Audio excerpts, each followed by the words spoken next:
A very warm good morning to one and all. I'm Dr. Samima. I'm resident in the Department of Head and Neck Surgery. I heartily welcome you all to the second day of TMC Postgraduate Teaching Webinar 2024. Today we have 4 sessions. Moving on to the first session, it's case presentation and discussion on carcinoma larynx. The expert panelists for the session are Dr. Sudhir Nair. Sir is Professor and Head of Department of Surgical Oncology, Tata Memorial Center, Actor. Dr. Sarbani Ghosh Lashkar, Ma'am is Professor in the Department of Radiation Oncology, Tata Memorial Hospital, Mumbai. Dr. Sajid Babu, Sir is Senior Consultant in Department of Head and Neck Oncology at Aster MIMS, Calicut. Dr. Devendra Kumar Gupta, Sir is Senior Advisor and Head of Department in Department of ENT at Indian Naval Hospital Ship Ashwini, Colaba.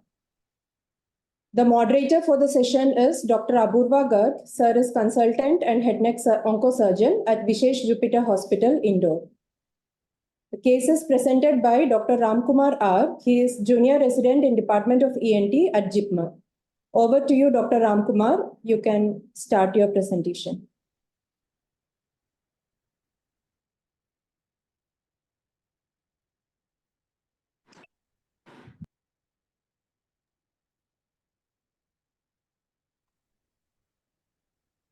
Dr. Ramkumar.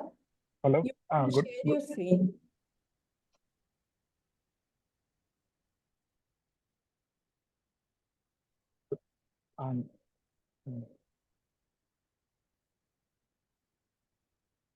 Dr. Ram, you are not visible. Yes, sir. I just start my screen, sir. Good morning, everyone, sir.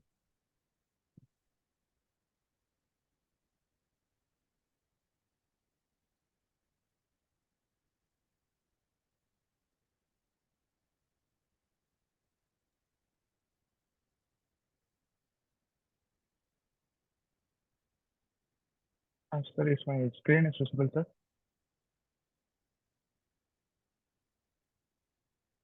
The screen is not visible and you're barely audible, so I hope you can make your audio and video settings accordingly. Okay, ma'am. Dr. Ramkumar, if there is any issue in sharing the screen, we can share from here. Just let us know. I can share. Okay.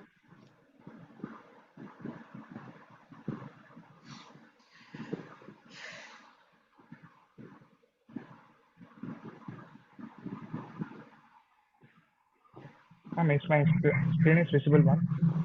It isn't visible as yet. It's not visible.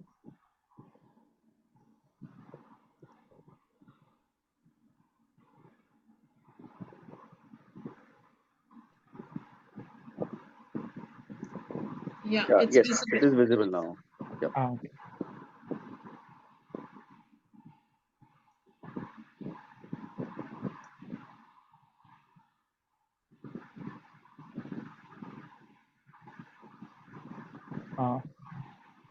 Good morning, everyone. I am Dr. Ramkumar, Junior Resident from Department of ENT, JIPMER.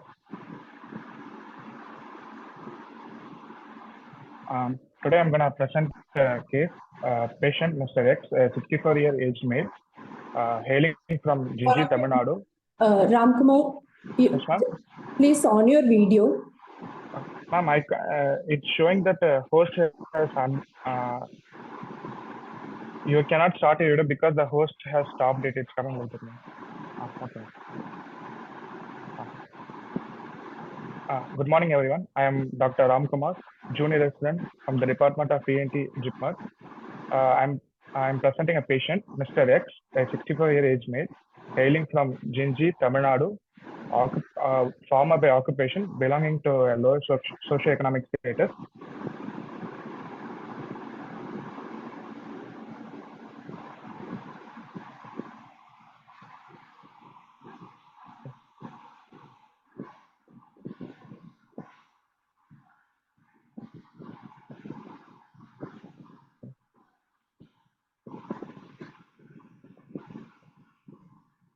Your screen is not visible. Yes, ma'am. Yes, ma'am.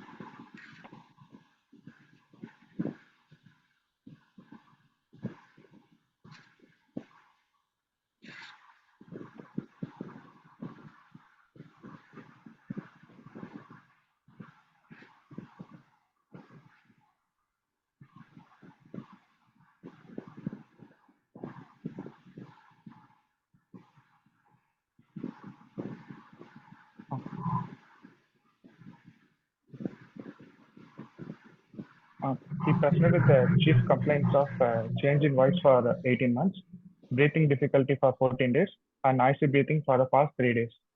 History of presenting illness. He was apparently asymptomatic 18 months back when he noticed a change in voice, which was insidious in onset, gradually progressive, and hoarse in character. It was persistent throughout the day. There was no history of voice fatigability. It was not associated with the pain. There was no aggravating or relieving factors. It was associated with the breathing difficulty for the past 14 days, which was insidious in onset, gradually progressive, aggravated by physical work, and partially relieved with rest. There was a history of noisy breathing for the past 3 days. There was no complaints of swallowing difficulty, no complaints of foreign body sensation in the throat, no complaints of neck swelling, no history of repeated cough on food intake or recurrent infections, no history of blood in sputum, no history suggestive of hyperthyroidism, no history suggestive of tuberculosis. There was no complaints of repeated throat clearing, heartburn, or epigastric pain. There was no history of voice abuse. There was no history of previous surgery or hospital stay. Has no complaints of loss of appetite or weight loss. No other ear, nose complaints. Past history. No history of similar illness in the past. No history of diabetes mellitus, hypertension, bronchial asthma, chronic obstructive pulmonary disease, or heart disease. Personal history. He has normal sleep and appetite. No altered bowel and bladder habits. He follows a mixed diet. He smokes one pack of cigarettes a day for almost 40 years, which amounts to 40 pack years. And there was no history of tobacco chewing or usage of smokeless tobacco. He is alcoholic and used to consume 180 ml of alcohol 3 to 4 times a week. Treatment history. Patient visited to JIPMER with TIDA and emergency tracheostomy was done on the same day, followed by the direct laryngoscopy and biopsy also done. Clinical examination. Dr. Ram, Yes, Dr. sir. Ram, Yes, sir. based on your history, what do you think the pathology would be in which part of the aerodigestive tract? Upper aerodigestive? Sir, my patient is a 64-year male, sir, who is a chronic smoker and alcoholic with persistent hoarseness of voice for 18 months, and also it associated with breathing difficulty and noisy breathing. So I'm thinking on malignancy larynx, probably from the glottis, substrate from the glottis, sir. Right. I just want to know, it's surprising that 18 months patient have not received any treatment for this Yes, sir. hostility in voice, or have you consulted any No, doctors? sir, or- he did. He was not consulted any outside hospital, sir. He presented us because he has had a breathing difficulty and noisy breathing, sir. Okay. And I understand that no imaging has been done so far, right? Yes, ma'am. At the time of presentation, we have done the imaging now, ma'am. But at the time of presentation, no imaging from outside, ma'am. No, he was not evaluated from any outside hospital, ma'am. No, so This is the a- time when you did the tracheostomy and biopsy, there was no imaging. No, ma'am. Okay, fine. Thank Can I proceed to the examination? Yeah, please go ahead. And you listed a whole lot of negative history. Yes, ma'am. I hope you know the implications of Yes, all ma'am. that negative history It- as concerns a patient whom you are suspecting to have carcinoma of the larynx. Yes, ma'am. Can What you is go the- back to that? Can you go back to that slides, because maybe Okay, other PGs may be interested. at. Yes, sir. So why you put it as swallowing difficulty? Sir, if the tumor is spreading due to the spread of the tumor, the tumor is spreading to posteriorly, or if there is a primary from the hyperpharynx, patient will have a swallowing difficulty, sir.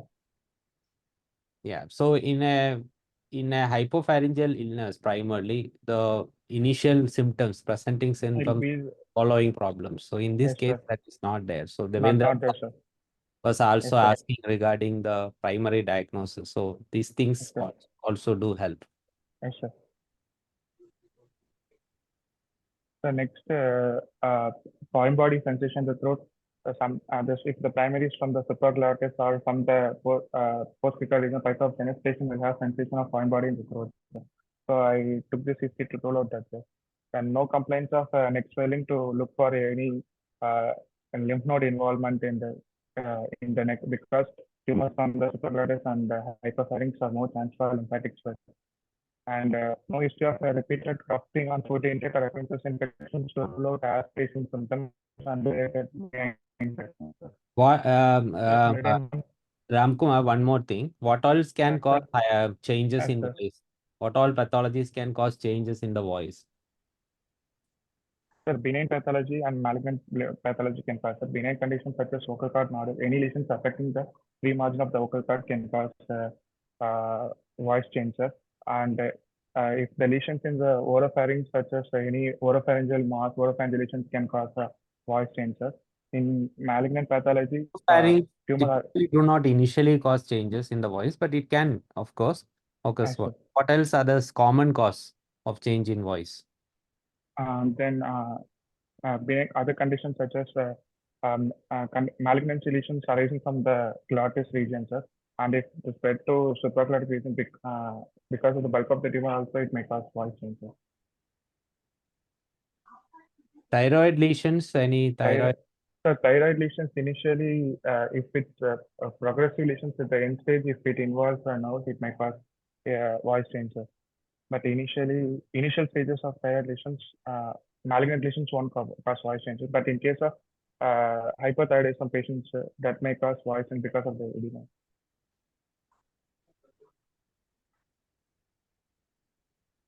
Okay. Then I asked next history of getting sputum.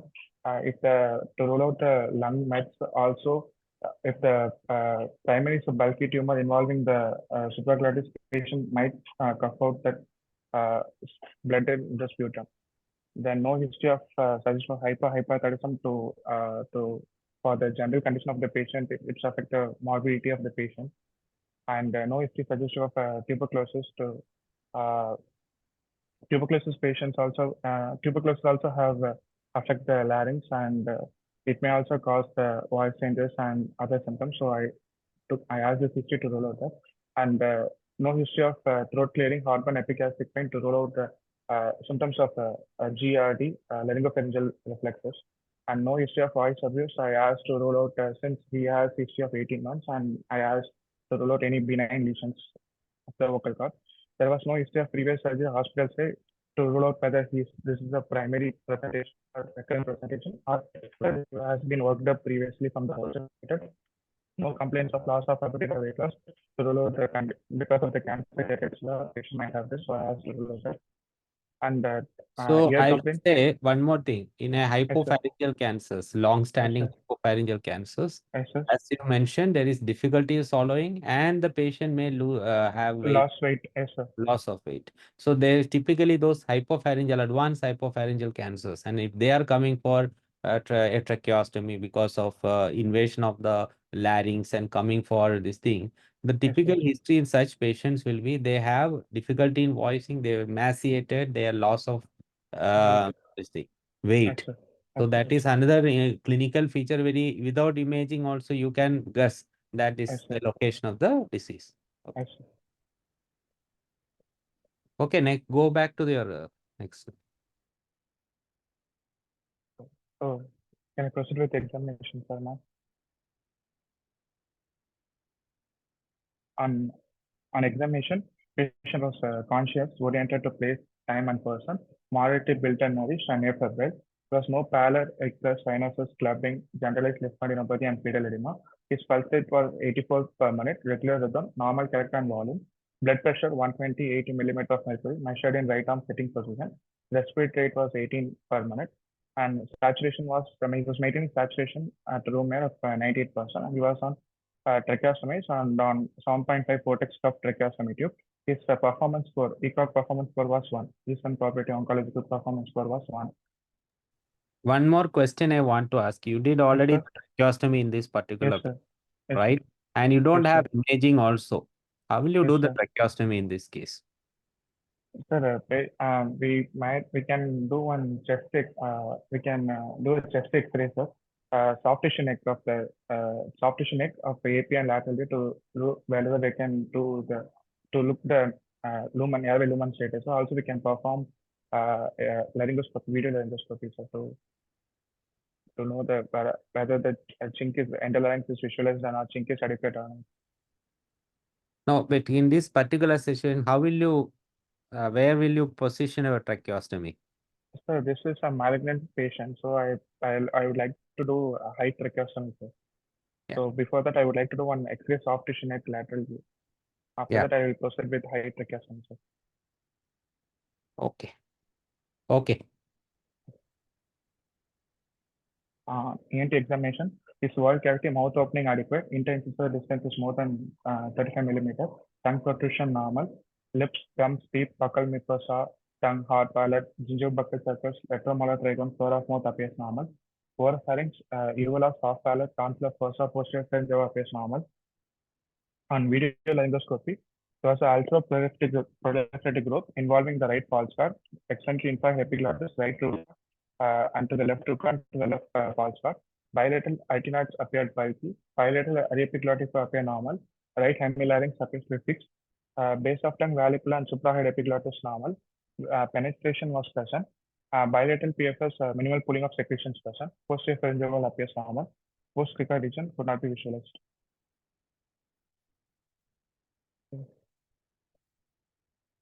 This is How did you comment on infrahyoid epiglottis? ma'am. The growth was extending to the epiglottis near the false guard region. From the upper, it's going like below the higher level. No. Can you make this out on your clinical examination? Correct me if I'm wrong, Sudhir or Sajid. You can see visualize the superior surface and laryngeal surface. Yeah. Not infrared. It is difficult to specifically mention, but you can say the laryngeal surface of the epiglottis or laryngeal surface, right? Where it is involved or not. That's only with imaging you can make it. Yeah. So when you're describing your indirect laryngoscopy, don't call it infrahyoid, okay? Okay, ma'am. Okay, I'll got it.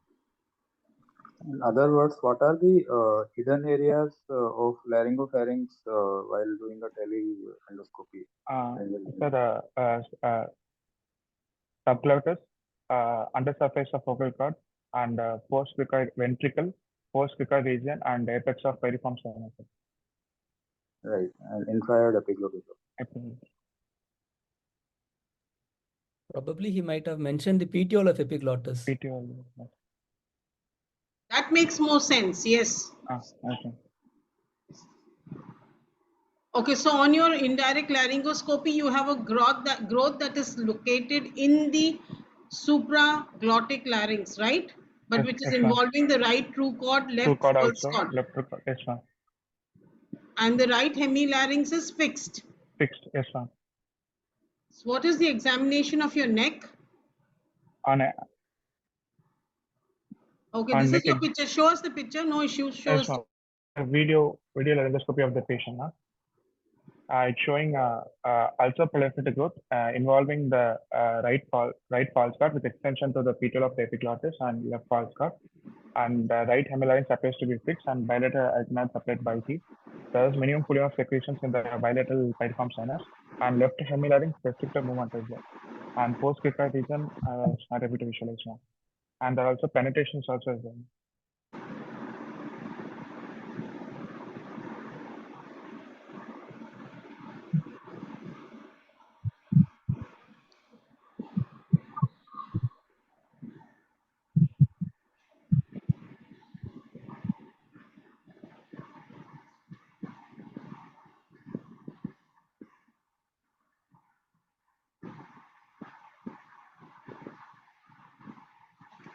Go on to the examination of your neck. Yes, ma'am. On inspection, patient was on size 1.5 cuff vortex tracheostomy tube, neck extension normal, laryngeal framework widening present, and no visible swelling, no scars, sinuses, fistula, dilated veins, trachea appears midline. On palpation, I confirm my inspective findings. There's no laryngeal containers, laryngeal crepitus present. There was a right level to lymph node of size 1 into 1 cross 1 centimeter, which was mobile, hard in consistency, non-tender, and the skin over the swelling was normal. No other palpable neck nodes are swelling. Trachea appears midline.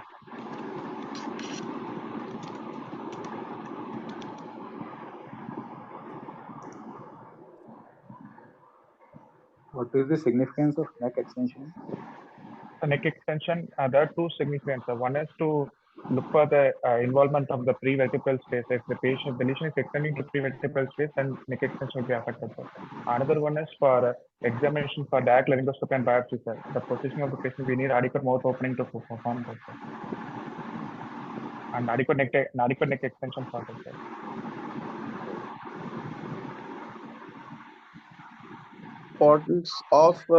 What's the importance of laryngeal crepitus?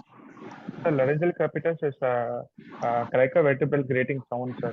Will rub the cricoid cartilage around the vertebral body, sir. In case of malignant growth extending to the prevertebral fascia space, that might be absent in malignant condition. That means Right. prevertebral space is involved.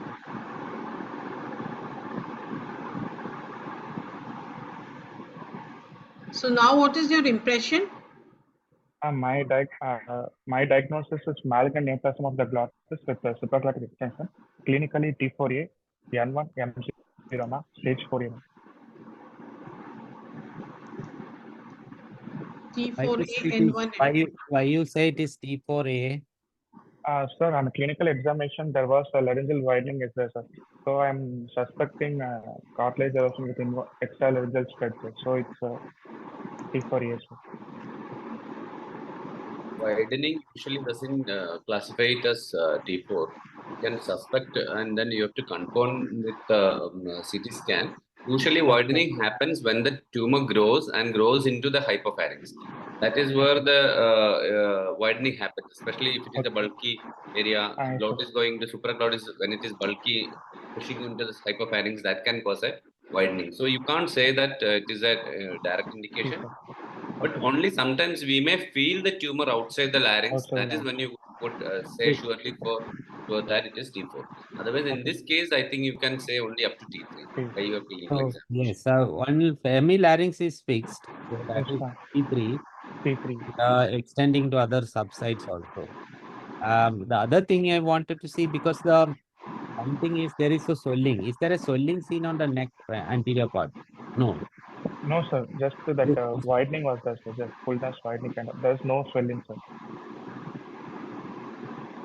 It is safer to say clinical examination without a radiological imaging. We may not be able to say in such situation at T4. To be a T3 larynx. Sabani, can you comment on this? And we cannot actually, it may be better to just say, and when you're in doubt, it is better to stage lower, no? Yes, ma'am. Yes, ma'am. So because even I True. cannot understand why you're calling it a T4 unless you're convinced that there is extra laryngeal extension which you can feel. Because you said laryngeal crepitus is present. Yes, You've ma'am. said neck movements are not altered. You cannot feel any soft tissue externally. Yes, ma'am. So I would still think that this is right hemilarynx fixed and it's a T3 and 1 T3. M0. Okay, ma'am. Is that agreeable to all? Yeah, I also Yes, thought yes. like that. It's a T3 disease with this particular information, available information, it is T3. Then we need to have further evaluation to Yes, sir. properly stage the disease. So you have already did a DL scopy and a biopsy. Yes, And sir. can you tell me what was the biopsy report? So biopsy, we took biopsy from the growth from the right two cards, sir, and it reported as moderately differentiated squamous cell carcinoma. Okay. Okay. So what all further evaluation will you do in this particular? Next, I would like to evaluate this patient by first general status of the patient. I would like to do complete blood counts to know the hemoglobin and platelet functions, and then I would like to perform the liver function test and renal function test, then thyroid function test, and blood grouping and the cardiac status to look for the Let me interrupt here. Let me interrupt here. We have a series of investigations. So Yes, sir. whenever you do any investigation, you need to justify the investigation. Yes, sir. One is for diagnosing the disease, and here we have already did a DL scopy biopsy. Patient came as this thing. So now the next attempt is, as clinically we have a staging dilemma. We believe Yes, that sir. is T3, but Yes, it sir. could be T4 also. Differ. Why Yes, that sir. is importance, T3 and T4? What is the importance Sir, here? management will differ. And T3, So yeah, we can. we'll go back Yes, to the sir. management later, but I'm Okay, saying that staging is very important. Okay, So sir. how will you stage the disease? So the investigation should classify one for staging the illness, and Okay, there sir. may be some investigations to maybe require for further management.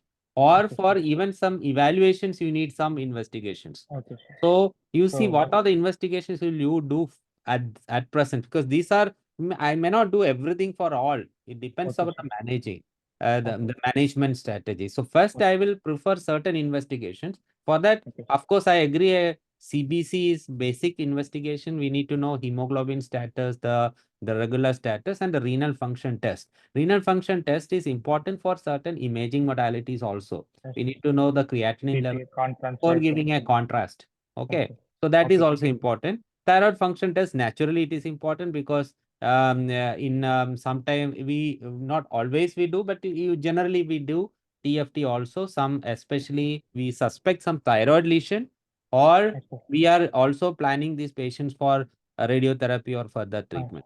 Yes, Okay. sir. And Yes, yes. So just so what will you do in this? But what is important? So CECT, have you done CECT? Yes, sir. Yes, sir. We have done CCT, sir. We are done. Sorry, can I just ask, why are you doing an ultrasound neck? Yeah, Because and clinically, I have found a right level to lymph node was palpable now. So I would Uh-huh. To like see- to do one ultrasound neck to see whether it's a reactive lymph node or it's a malignant. No, CECT is already you are planning to do, and that is Yeah. an Yes, sir. essential investigation for this. So what sir. additional information ultrasound will give here? External extension, which is mapping. How is that going to help you? See, whenever you do an investigation, Yes, you ma'am. have to have the rationale for doing the investigation. Yes, ma'am. So in the event that you're already doing a CT scan of the neck by which you're going to assess the primary as well as the neck node, Yes, ma'am. and in this case perhaps even doing an NCCT thorax, Yes, ma'am.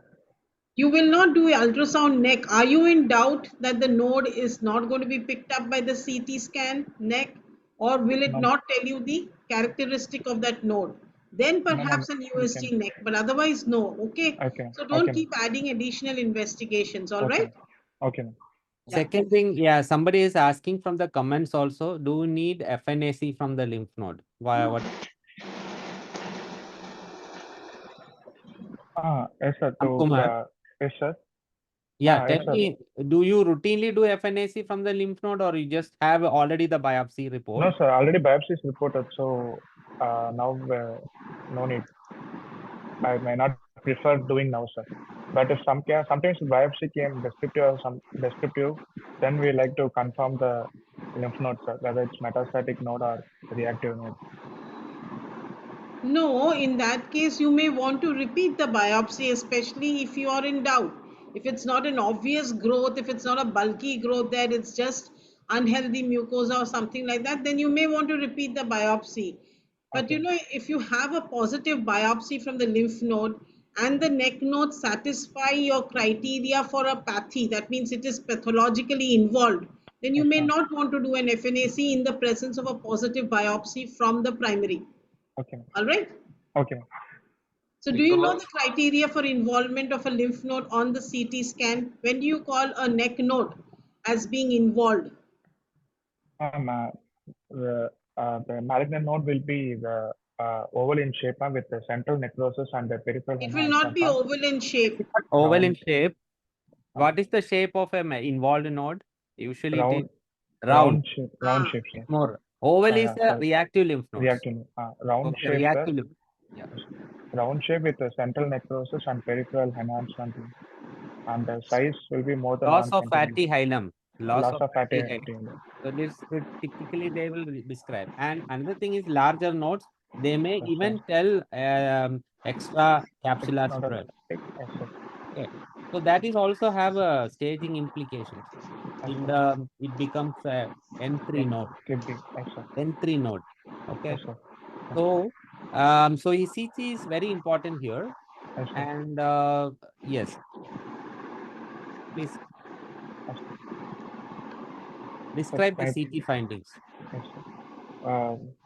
So done contrast enhanced computer tomography of the neck, which showing from the head and neck, it's showing heterogeneously enhancing lesion involving the bilateral true path extending to the false structure. let me see.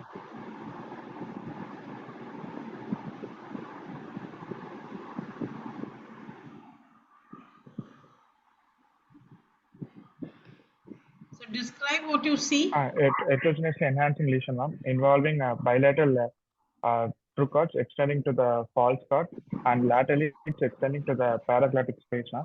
And anteriorly there is a thyroid cartilage erosion with the extralaryngeal spread on the right side. Inferiorly it's extending to the subglottis. And what's happening to the laryngeal airway? It's completely gone. Laryngeal airway is getting no, it's fully narrowed, obstructed by the tumor, ma'am. So we have done tracheostomy for the patient.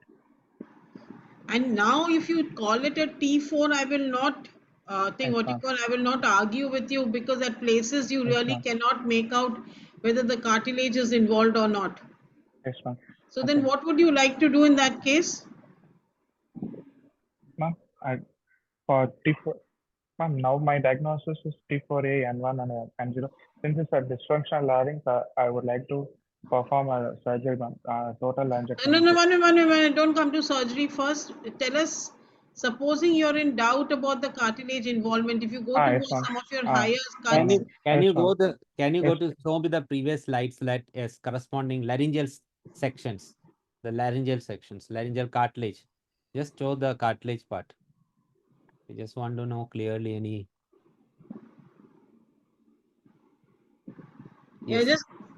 Just stop there. Yeah, that's area. It is. Yeah. Yes, sir. Yes, sir.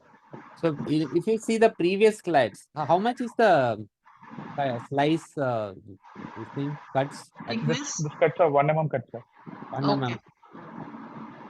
But then this looks like there is gross extralaryngeal extension. Huh? Gross extension. Yeah, looks like very gross extension. Suppose in case we have a doubt, it's like, Yes, sir. sometimes there have some, Yes, sir. this thing. How will you confirm? I What will other modalities you can do? That is we what. can perform magnetic resonance imaging, sir. MRI, we can confirm the cartilage involvement, sir. Okay. And will you do a metastatic workup? Yes. Yes, ma'am. Metastatic, I would like to do NCCT thorax to look for any malignant nodes, malignant nodule. And there one more X-ray. reason for you should do a CCT of the thorax also. What is one more reason? The patient is a chronic smoker, sir, so to emphysematic changes in the lung. So that can be second primaries, in the Second lung. primary also. So NCCN recommends routinely doing CCT for such cases. And doctor, is there any role of PET CT scan here? Sir, here no, sir. For this case, I won't prefer doing PET CT scan, sir. No, Okay, so there is no wrong in saying No PET. harm in doing PET CT, but in this resource constrained settings, you may avoid doing a PET CT. But ideally, you can, because this is a very large, bulky, advanced tumor. So ideally, PET CT scan is a good choice.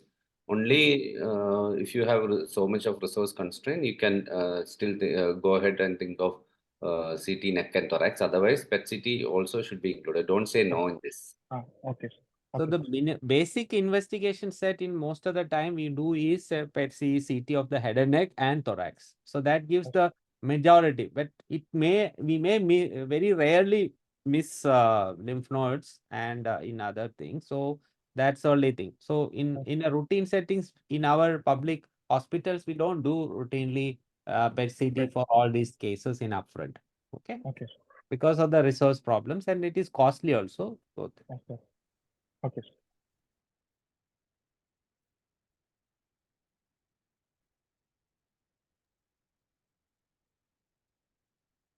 So what is the current staging now? After Now this, my final diagnosis are carcinoma glottis, clinically T4A, N1, M0, stage 4A, status post tracheostomy. okay, suppose this patient did not have a cartilage invasion like this. Yes, sir. Would you still, you had staged as T3N1. Yes, sir. Okay. Your treatment would be still in the same line. Why? Because he has dysfunctional larynx, the patient has developed stridor and his larynx become dysfunctional. So I would like to That's an perform a important surgery. point because already the patient was aspirating, as you Yes, saw in the endoscopy, and Yes, also already the stridor Yes. had happened, and then Happened. it's a dysfunctional larynx. So Larynx. even if you classify it as an T3, the patient may require surgery as an initial management protocol.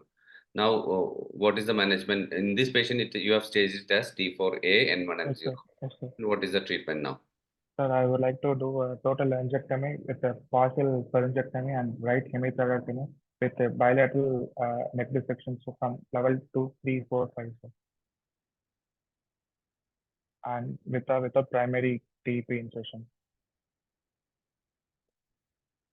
When you say treatment, it is better you say the overall treatment first. Like in this patient, you cannot go ahead with surgery alone, right? Yes, sir. So Followed you by say, adjuvant therapy. yes, Adjuvant so you can radiotherapy. say that you would first Okay, sir. consider surgery followed Surgery by followed adjuvant by radiotherapy, adjuvant. which is Okay, a sir. planned treatment. Yes, sir. Right, that much. And what is a surgery? That is what you explained. Okay, sir. Right. So one, two in the scans, Yes, what sir. was the description of the node? Sir, in the scan, the description was subcentimetric lymph nodes were there, sir, involving bilateral level 2, 3, 4, 5. So the hard node you were palpating was not seen in the scan. No, sir. Is it extra laryngeal extension of the tumor only, not the node?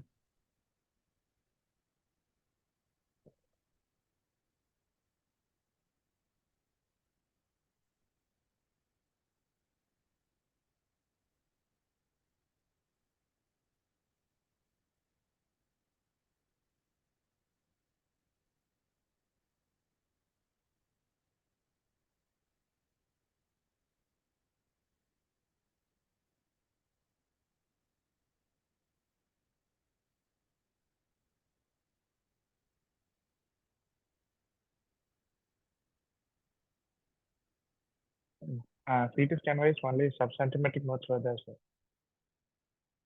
From the bilaterally level 2, 3, 4, 5. Okay. So what is the, can you just summarize the treatment plan for this? What is the treatment plan? Sir, since a patient is a T4A N1M0 disease, I would like to offer a multimodality treatment of surgery plus followed by postoperative radiotherapy, sir.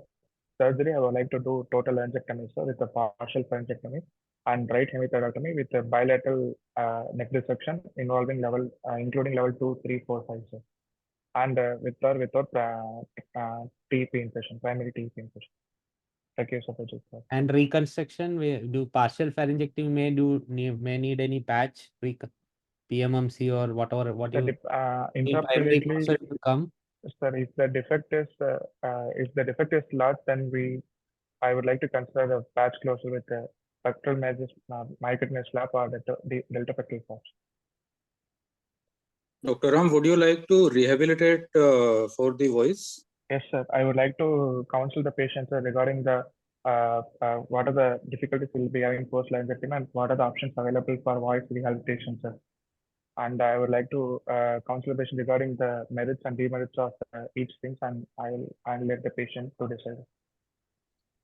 So what are the various voice rehabilitations you know Yes, of? sir. What are the benefit of others? For voice rehabilitation, sir, esophageal speech and electrolarynx, sir. Esophageal speech, electrolarynx, and tracheoesophageal processes, sir. And what would be your preference for this patient? I would like to prefer tracheoesophageal processes. Right. So what type of counseling you will do for esophageal processes?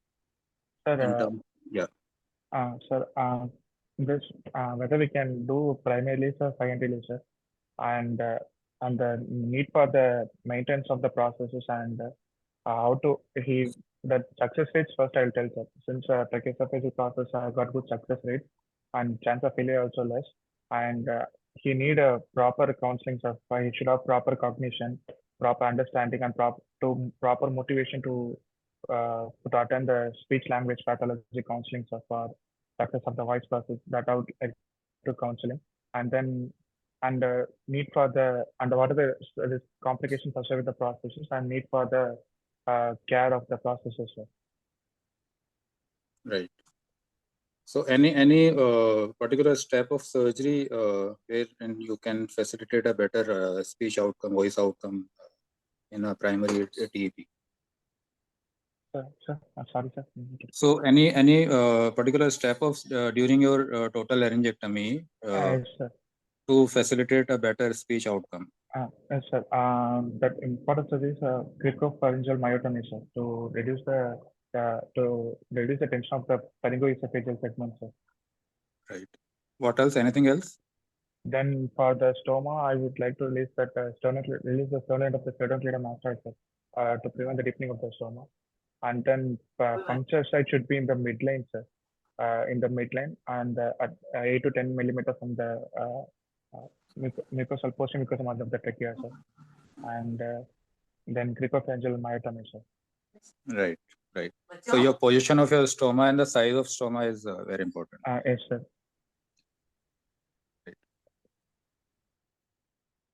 Is there any role of post-operative chemotherapy along with the radiation? And I mean, what are the indications? Sir, indications for post-operative chemotherapy is when the bulky tumor, sir, and if there is any external extension or extracapsular involvement, and if there is What is the definition of bulky tumor? tumor volume of more than 6 cc. So have you come across this evidence anywhere? What are the classical indications for adjuvant concurrent chemoradiotherapy? Ma'am, if there is if the biopsy showing lymphovascular invasion, perineural invasion. No. What are the classical indications for adjuvant chemoradiotherapy in head and neck cancers? What are the two trials that you quote for these? Ma'am, there are two landmark trials of veteran affairs trials, 1991, and there is no RT Veterans versus Affairs trial. We are talking about adjuvant chemoradiotherapy. That means you've done surgery, and then there are indications for adjuvant chemoradiotherapy. So what are these indications?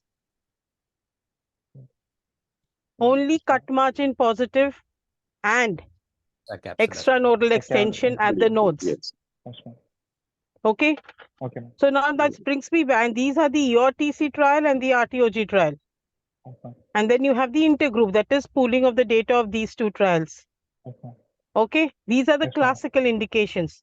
Okay. People choose to extend the indications for other things, but the classical indications, if ever asked, you have to talk about these two, that is positive cut margins and the presence of extracapsular extension. Okay. Now, what are the indications you said for adjuvant radiotherapy? Adjuvant radiotherapy, ma'am, if there is in the biopsy showing lymphovascular perineural invasion and there is lymph node involvement, extracapsular extension, and positive margins or inadequate margins. By inadequate margins. Huh? So use terms that are used scientifically as well as commonly. Don't use your own terms. What is inadequate margins? Tell me. We only have close margins, positive margins. So what is this? Close margins. Close margins or positive margins, right? Yes, ma'am. Yeah. Yes, and we've got negative margins. Yes, ma'am. So that is how it is for margins. All right. Okay. And then what? So, divide your indications in indications at the primary, indications at the neck node. Indications at the primary are T3, T4 tumors, lymphovascular invasion, perineural invasion, positive margins. All these are indications at the primary. At the node, it is multiple lymph nodes involvement, usually more than 2, and presence of extracapsular extension. All right? Okay. Yeah. And multiple levels also. Now, is the stoma a structure that is at risk? And does that have to be encompassed by radiation therapy? Have you any idea about that?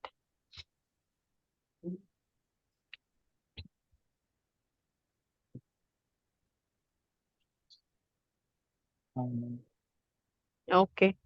So usually the stoma is considered a structure at risk, especially for a tumor like the one that you showed. Yes, ma'am. And especially if these patients have undergone a tracheostomy somewhere outside and they have gone through the tumor, then definitely you will excise any which ways, but we will also include the stoma, at least in the low risk volume. All right?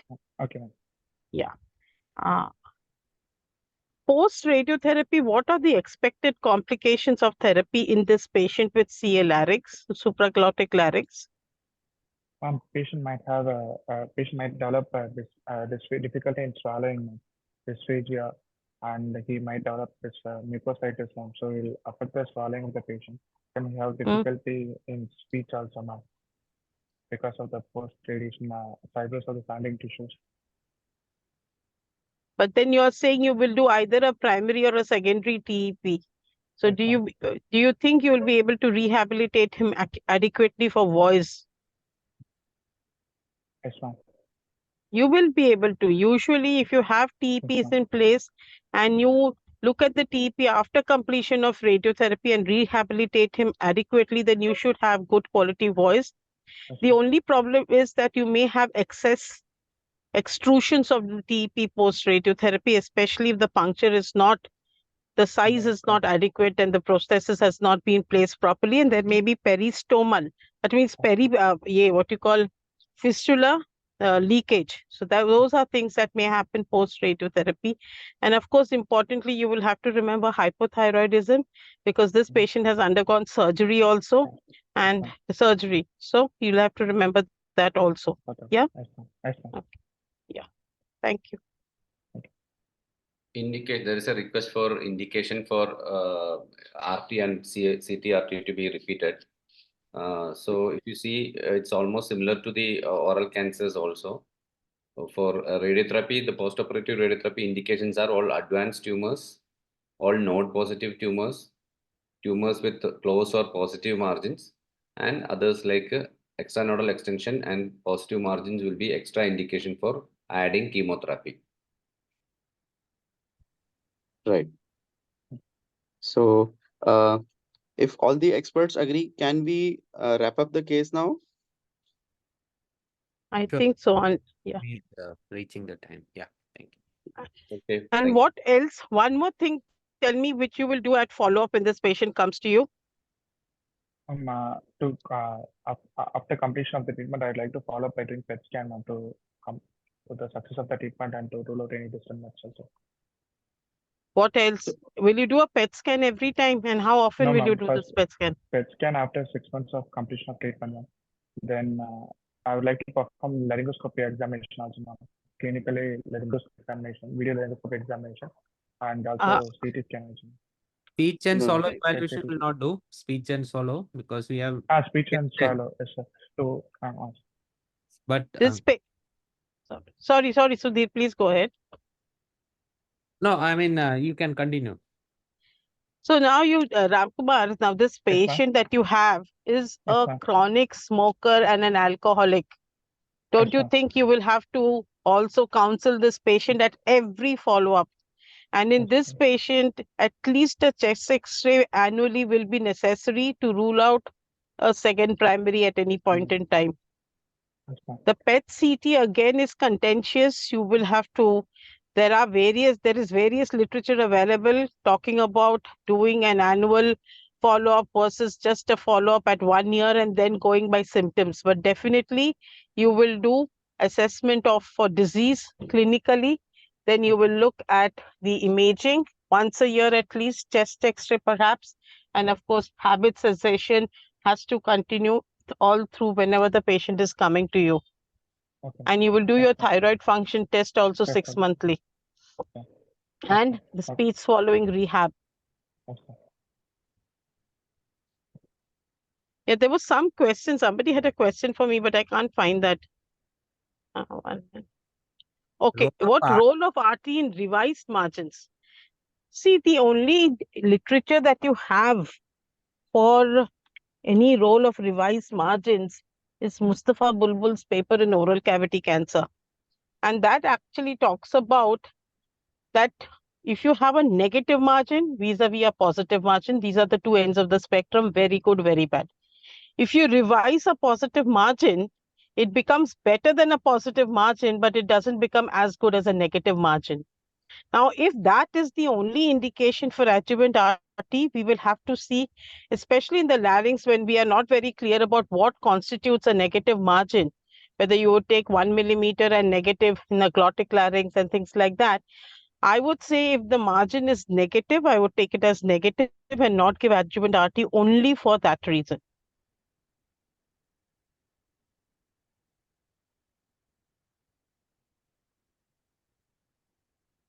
Right. Okay. So we wrap up the case now. Yes, I yes. guess. Yeah. Thank you, Dr. Ram. You did well. Sir. Thank you so much, sir. And thank you very much to the expert examiners. Thank you for the wonderful opportunity, sir. All the best, Ramkumar. Thank you Bye. so much, ma'am. Thank you. Thank you, Dr. Ramkumar, for a great presentation. And I thank all the expert panelists for the wonderful discussion on carcinoma larynx. You can stop sharing, Ramkumar.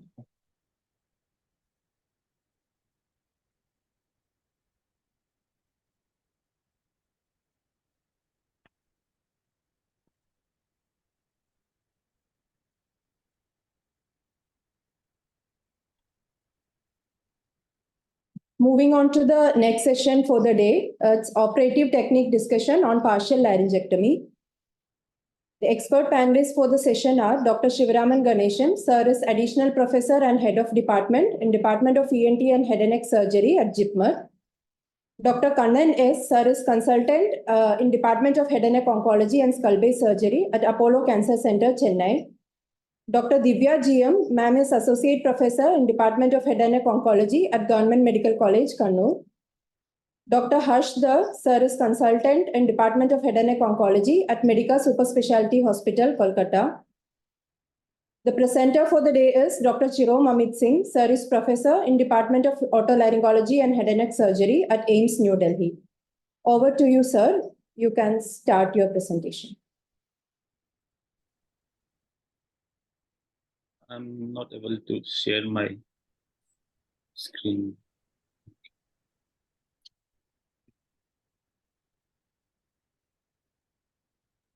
I have stopped my screen sharing. You can share now.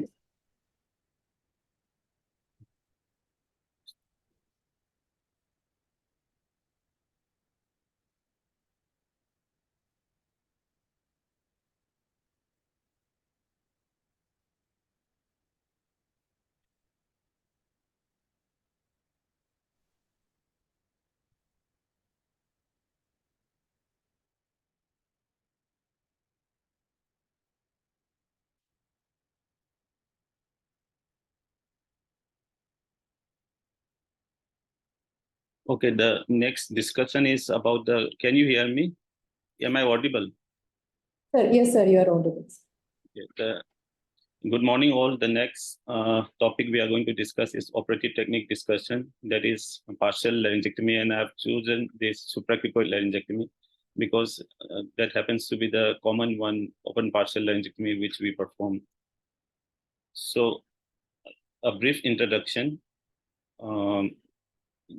In open partial laryngectomy, we excise the whole specimen with a margin in an end block containing the mucosal layer, membranous layer, some mucosal space, muscle, and the corresponding cartilage.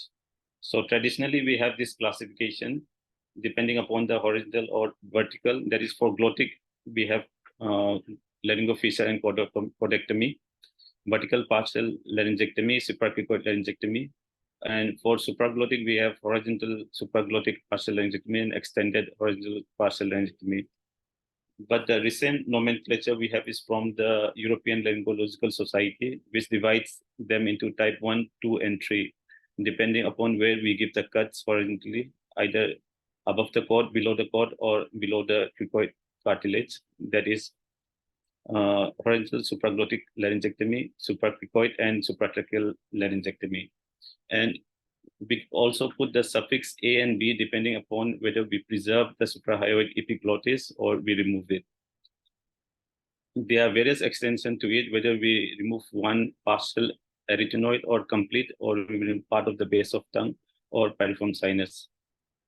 So typical of OPHL1 is we give the cuts above the glottis and we remove and block, removing the whole of the pre-epiglottic space, including but preserving the hyoid, but removing the epiglottis too. And the OPHL2A and 2B, depending upon we preserve the epiglottis or remove the epiglottis when we remove the tumor. And 3 is above the trachea. So there are various indications. Mainly, there are tumor factors. These are mainly done for intermediate size tumor, T2, T3, and T4A, and which are mainly preferred for those tumors which are anterior in the larynx. That is, we divide the larynx into anterior and the posterior paraglottic space at the level of the arytenoid, tip of the arytenoid, vocal process of the arytenoid. And the patient factors is they should have a good performance status. They should be able to climb 2 flights of stairs or good pulmonary reserve. Age is not a contraindication, but we prefer to do it less than 70 years of age. So the contraindication being if there is a major pre-epiglottic space involvement or posterior commissary involvement, both the arytenoid cartilages are involved, extensive extralaryngeal spirit lesion which is reaching up to the first tracheal ring, or if it is involving the base of tongue or piriform sinus.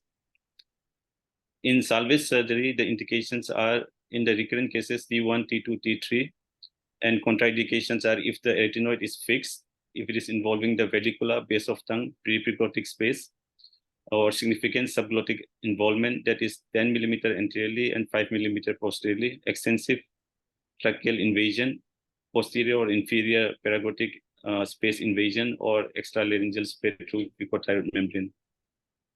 So if you see in the literature, in the OPHL for primary, they are mainly done for T1 to T2, T3, and some of T4A, and we can get a good 5 years local control ranging from 70 to 90%. And for the salvage cases, it's mainly done for T1 to T3, but rarely for T4. And they also have a good local control ranging from 70 to 90%. So I would like to ask from the expert opinion, any one of us can say what are the indications for open partial laryngectomy in their institute.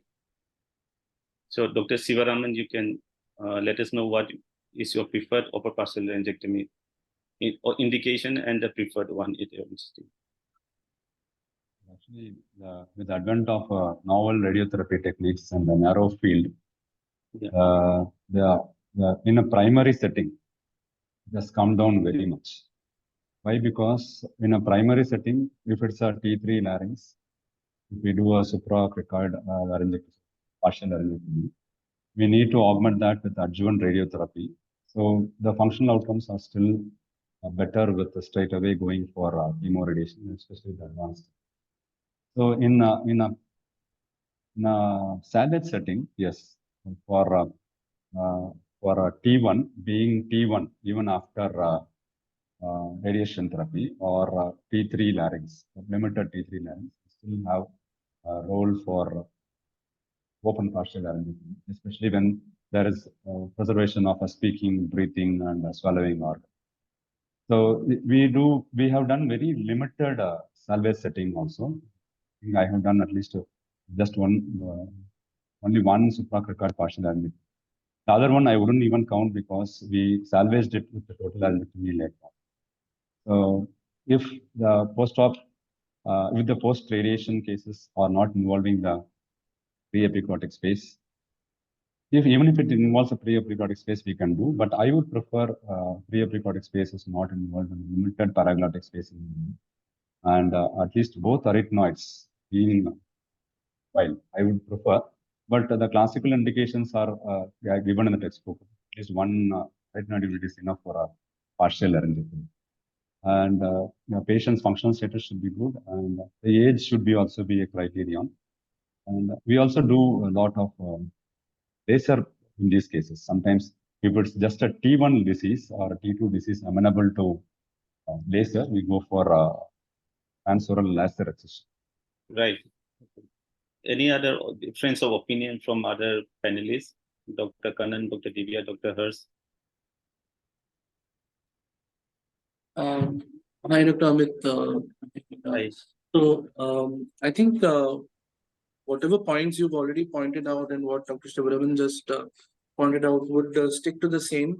In fact, even in our institute, we haven't done, to be very honest, we haven't done any open partial steps or procedures as of yet. Frankly, because of the either the case selection, we were not sure that this would be a good case, or because of the pulmonary reserve. Majority of the advanced laryngeal cancers that we do see end up with age in the age group bracket of more than 65 to 70 years, and with pre-existing COPD. So those cases, anyways, having a poor pulmonary reserve, you wouldn't want to select those for an open partial. So I believe, apart from the tumor characteristics, one of the most important things I would be looking for is subglottic extension, number one, and of course the presence of a functioning cricoarachnoid unit, and even beyond that, the pulmonary status and the reserve of the patient. So I think these three things are really very important. And just a point, an interesting point to add. A lot of papers looking at chemoradiation in the last 2 decades, and there is even an I think there's a paper by Higgins et al. Which actually showed that with the evolution of chemoradiation, there is actually a significant amount of patients who actually end up with having a salvage laryngectomy. So maybe slowly the hypothesis might change that for select T2, T3 patients, we might opt for an open partial laryngectomy upfront rather than referring them for a chemoradiation. So I think those factors need to be identified. For example, vocal cord fixation, extensive paraglottic space involvement, and a bit of a posteriorly based disease. I think these three factors should be looked at, and we need to compare our results of chemoradiation vis-a-vis the presence of these factors, probably to better select those patients who might do better with an open partial upfront rather than being sent for chemoradiation. Okay, right. But what in the salvage setting, if, for example, if there is a T1, T2 lesions, and after radiation there is a recurrent disease or a residual disease, so still means what is the opinion about the laser versus open partial laryngectomy? So any T1 disease, even in a post-radiation setting, if the paraglottic space is all free, we would go for laser laryngectomy. If there is difficult suspension, we cannot reach the tumor on when we do a direct laryngoscopy to assess the feasibility of laser. If it is not feasible, T1 stroke T2 disease can go for open partial laryngectomy. In our center, we would usually do vertical partial laryngectomy only when laser non-suspendable T1, T2 larynx post-radiation. Per primum, we usually don't do conservative partial laryngectomy surgeries. So these numbers, as Harsh told, will be very few, probably in 10 years, 3-4 cases. But open partial laryngectomy when laser non-suspendable, T1, T2, before radiotherapy also, and recurrence. Okay, this is an important point. Yes? Yeah, I do agree with Dr. Kannan and Harsh there. The most important factor here we have to look into is a pulmonary status, and most of these patients will be smokers. So when you consider open partial laryngectomy in all these patients, the most important factor we have to look is into the pulmonary function and any risk of aspiration in these patients.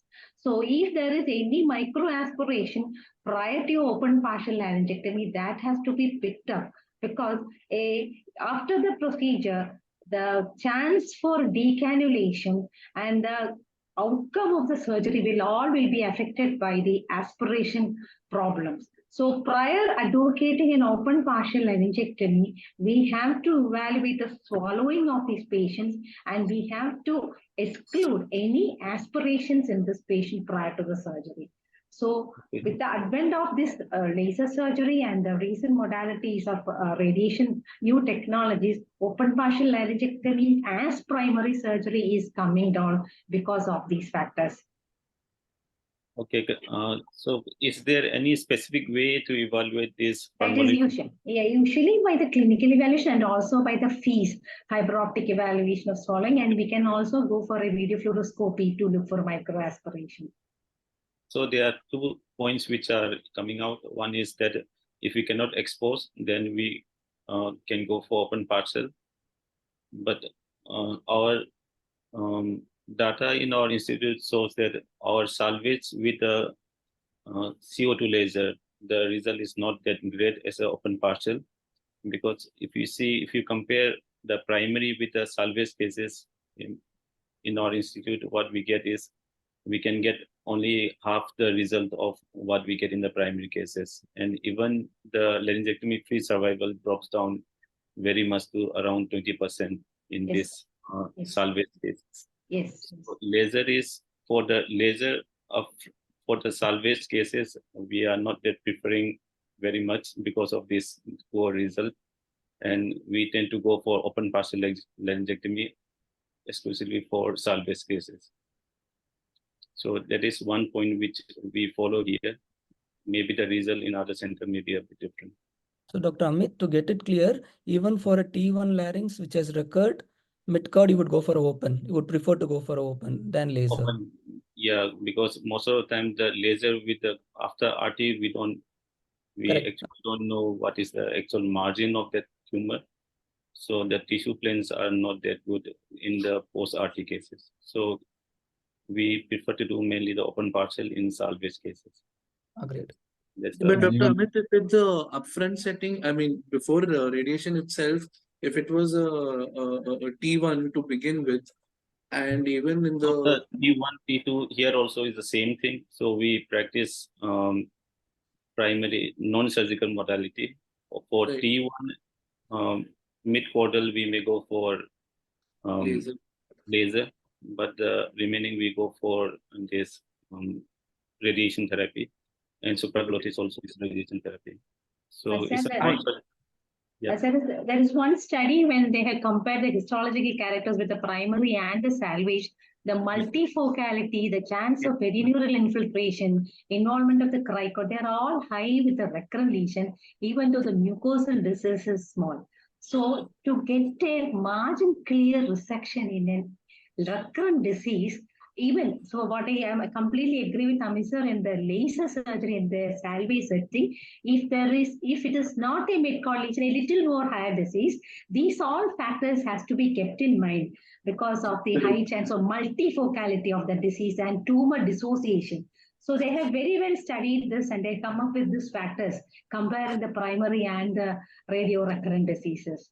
So when we address the issue, these all factors has to be kept in mind before going for a surgery in all these patients.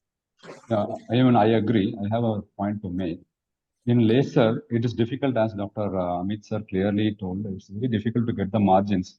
Though the advantages slightly stand up because we are not cutting the staph muscles in laser.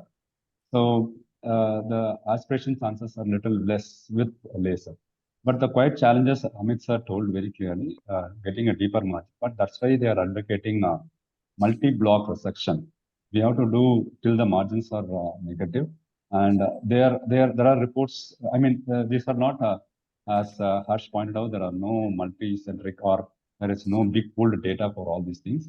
But expert centers who are doing only this laser are still advocating. People who have very high volume disease and who are experienced in doing this laser are propagating this laser.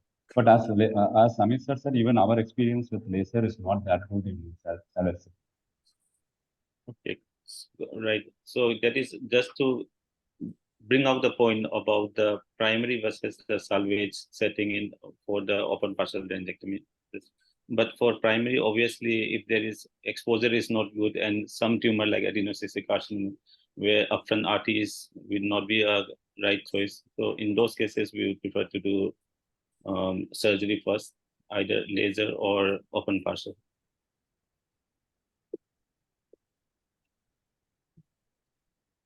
So we'll come to the operative steps. So the aim of this surgery will be, we want to remove the tumor en bloc with adequate margin while preserving the laryngeal function. That is, we all have discussed, that is, we want to make the patient breathe without tracheostomy, and they can swallow without aspiration, and they can have some voice, though it may be hoarse. So what we'll discuss is, we'll discuss how to remove these tumors in en bloc with the margin, and in certain steps, what are the potential complications we can have, and what can we do in the operative techniques to prevent these complications.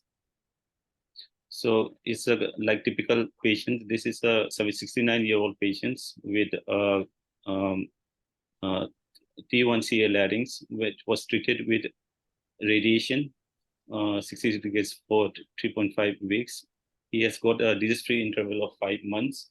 And in a follow-up FOL, there is a right true cord lesion. And imaging, we get a MRI, we get a suspicious nodular plaque in the right true vocal cord. Biopsy has shown as a moderately differentiated squamous cell carcinoma. And PET shows a mild diffuse uptake in the right true vocal cord. And there is no other uptake elsewhere in the body. So what is the how do you evaluate such cases in your routine practice when the patient comes with a follow-up with FOL, there's a lesion? So what are the aims of how we want to map the tumors, or how we want to check the functionality of the larynx? So any one of the panelists can take up this and this. So first, as you did, we'll do an imaging, and then we'll do a fiber optic scopy in the OP to check for the vocal cord mobility and gross involvement. All these patients would be subjected for a direct laryngoscopy and assessment. So we would look for the involvement of the posterior end of the tumor. So how far it is from the vocal nodule, anterior end of the tumor, whether the ventricle is involved or not, and whether it is suspendable, whether the anterior commissure is visible. If all these things are feasible and the paraglottis appears free in your as per imaging, I would prefer a laser if feasible. If it is not feasible, if it is not suspendable, this patient would go for a vertical partial laryngectomy. Okay. Is that okay with other panelists, or they have a difference of opinion? Absolutely, so absolutely. So scopy is important and imaging is important to map the disease, because some of the scopies from the FOL, we cannot see the deeper extent of the tumor, that is lower extent of the tumor in OPD setting. So they may require evaluation under general anesthesia. So regarding the points of... Yes, ma'am, please go ahead. One more point here, this is one, we have to check the previous disease status also, that the first disease, where it was, what was it, exactly. This is post-RT patient, the previous, the primary disease. Primary disease was also in the same true right vocal cord. Vocal cord, yes sir. And the map out the disease. Yeah. Exactly, sir. That's the same point which I heard. We will have to go through the previous disease, what was the status, how much extent was the disease. We have to go through the whole details again, and we have to check it. We have to go through the previous details. That is what I have to add here also. So that is an important point, because we have to know whether it's a disease is coming from the same side or is from the other side. So that is okay. Regarding the choice of imaging, would you always do a combination of a MRI with a PET, or in this particular case, you supplemented also with an MRI? Or so just wanted to know your institutional protocol, Dr. Any recurrent cases, we prefer to do a PET to see, and for the disease extent, we would like to do an MR, because we want to know the paraglottic involvement, though we can get it in the CT also, but the MR is we feel is a bit better to see for the paraglottic. Yes, I agree, and sometimes even to differentiate between post-radiation edema and disease recurrence, sometimes a PET is not able to give us that specificity. So many cases we supplement with the screening MRI with DWI imaging, that with the DWI sequences helps as a problem solving tool in such cases. Same here. Yeah. So we can come to the proper steps now. So incision, we give a horizontal incision, crease incision, that is at the level of the precothyroid area. And maybe if we are planning for neck dissection, we may give a capillary and extend a bit up. So that is a standard incision.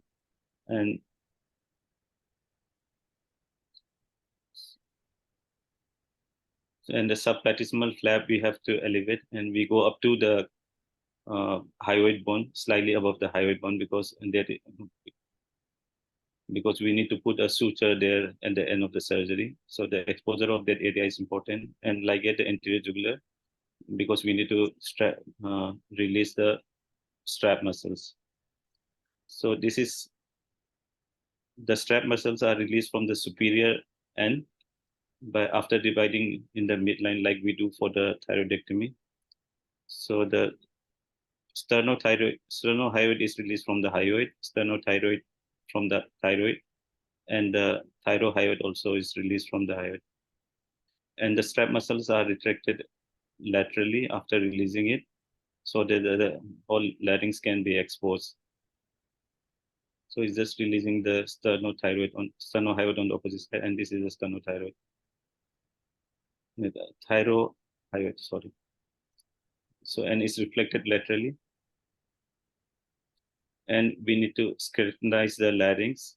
So first we have divided the thyroid isthmus. And like we do for the total laryngectomy, the inferior constrictor has been released, and the periosteal incision has been made, and the PFS mucosa is retracted medially. So elevation of the PFS mucosa. And the inferior cornu can be cut here, so that we can protect the reconstruction nerve. That is important because we need the adenoid to be functional, because the phonation is going to occur only by the adenoid mucosa now. So posterior release of the strap muscle and elevation of the PFS mucosa, is there any specific point we want to do it practice here so that we prevent certain complications? So I think regarding the elevation of the PFS mucosa, in case we are having kind of a, marginal zone tumor or tumor spilling slightly into the piriform on one side, and probably on that particular side, we want to be careful as to how much mucosa we are elevating off, or whether we want to take a little bit of margin on the pharyngeal mucosa or not. So that is one thing that needs to be kept in point. But otherwise, normally we would elevate the mucosa almost up till the midline. So that is what we practice for the laryngectomy. But this tumor with the open partial laryngectomy for the supracricoid, we would prefer to do in those cases which are purely endolarynx and which are anterior placed. That is anterior to the vocal process of the arytenoid. Yes. Yes. Dr. Amit? Yes. Is this the same patient you showed us, the midcord lesion? Yeah. Why not we do a vertical partial right side, go in straight, you preserve the outer perichondrium, preserve the straps, disconnect the sternothyroid and thyrohyoid? That is also an option, but the practice, we can also do the vertical partial laryngectomy in this situation, but supracricoid laryngectomy is also an option for this, because the functional functionality more or less is going to be the same. Okay. And what is do we preserve the internal branch of the superior laryngeal nerve? Because we have been taught that the internal branch of the superior laryngeal nerve supplies the mucosa above the vocal cord, so it may help in the swallowing process. So preservation of the internal branch of superior should we even do these steps in this surgery. So whenever, particularly in endolarynx, preservation of the superior laryngeal internal branch of superior laryngeal nerve is critical. It decreases the aspiration, and post-operative complications are much lesser. Definitely decreases the chance of aspiration. So it should decrease because theoretical wise it should decrease. And what about, is there certain technique to prevent injury to the recurrent nerve, because it's so critical in this surgery? Because so inferior hernia of thyroid cartilage, that area you cut it so that the entry point is preserved. yeah, so we don't go up to the level of the inferior recurrent laryngeal nerve. So to preserve it, so we remain away from it. That is Yes, yes, yes, sir. Agree, sir. So now coming to the horizontal cut, so we are proceeding to removal of the tumor now. So first horizontal cut, what we give it is at the level of the cricothyroid space. So at the superior border of the cricoid cartilage, and this we have done a tracheostomy and then changed the endolaryngeal tube to the tracheostomy tube. And this is a superior cut. Okay. So that is hugging just at the level of the thyroid cartilage upper border and cutting the epiglottis and entering into the larynx. So these horizontal cuts are blind because we don't see the tumor when we do this horizontal cut. So is there any certain thing which we can do to get an adequate margin? And how much is the margin what we are aiming for in this such type of tumor? So, and any one of the panelists can take this. So it is always better to go for a frozen guided section for the margins. And in larynx, as we talk all the time, a margin of 2 millimeter clearance is good enough, but it should differ in the primary and the salvage setting. In the salvage setting, we should be more careful because there may be multifocality and the tumor, dissociated tumor cells will be situated around. So especially in salvage setting, we have to get a frozen guidance before closing it. That is the point I have to mention. As yes, Dr. Amit sir said, it's actually blind cuts whether we dissociate the thyroid membrane. So if the margins are going to be close, see for open partial, the margins I would prefer is only 5 millimeters. Like any other setting, I would prefer 5 millimeters. For laser, as madam told, I would prefer 2 millimeters or 3 millimeters. Now, if I feel that the cricothyroid margins are not adequate, I would sometimes even I was prepared in that particular case, 2 cases where I did to resect the upper part of the cricoid ring. Partial cricoid resection also I was actually planning, but I was not. I didn't do that. And we should actually have a frozen control for sure. I think one important point for a completion sake here, which I would like to add is any patient we are planning for an open partial should, as a must, routine be consented for a total laryngectomy. In case on table our findings are different and we find that there is subglottic extension or involvement of the cricoid space, then we can always convert it into a total laryngectomy. But again, margin control, I think, as what Sir says, 5 millimeter at least microscopically with a frozen section guidance is enough. I think is not enough. I would say that it is like desirable. And planning our cuts, I think a lot depends here on the imaging and on the preoperative endoscopy or even on-table direct laryngoscopy before we start the procedure. So I think it has to be a combination of imaging and our assessment findings so as to guide where we are going to place our cuts. Okay.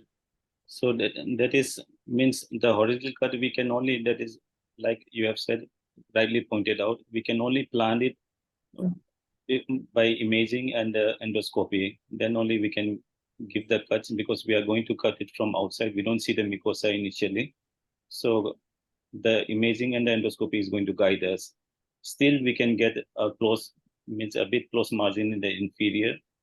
Say if there is a bit of a subglottic extension, then we can because since this tumor are mainly the anterior base tumor, we can convert it to the supratracheal and we can resect a part of the cricoid cartilage and suture the thyroid along with the trachea. So supratracheal, we can convert it to supratracheal. So that is how we can do it. And the margin wise, traditionally, what has been said is 2 mm, less than 2 mm is close, and the positive margin in the histopathology evaluation is the positive. So maybe in the salvage setting, we may require to get a bit more margin than that.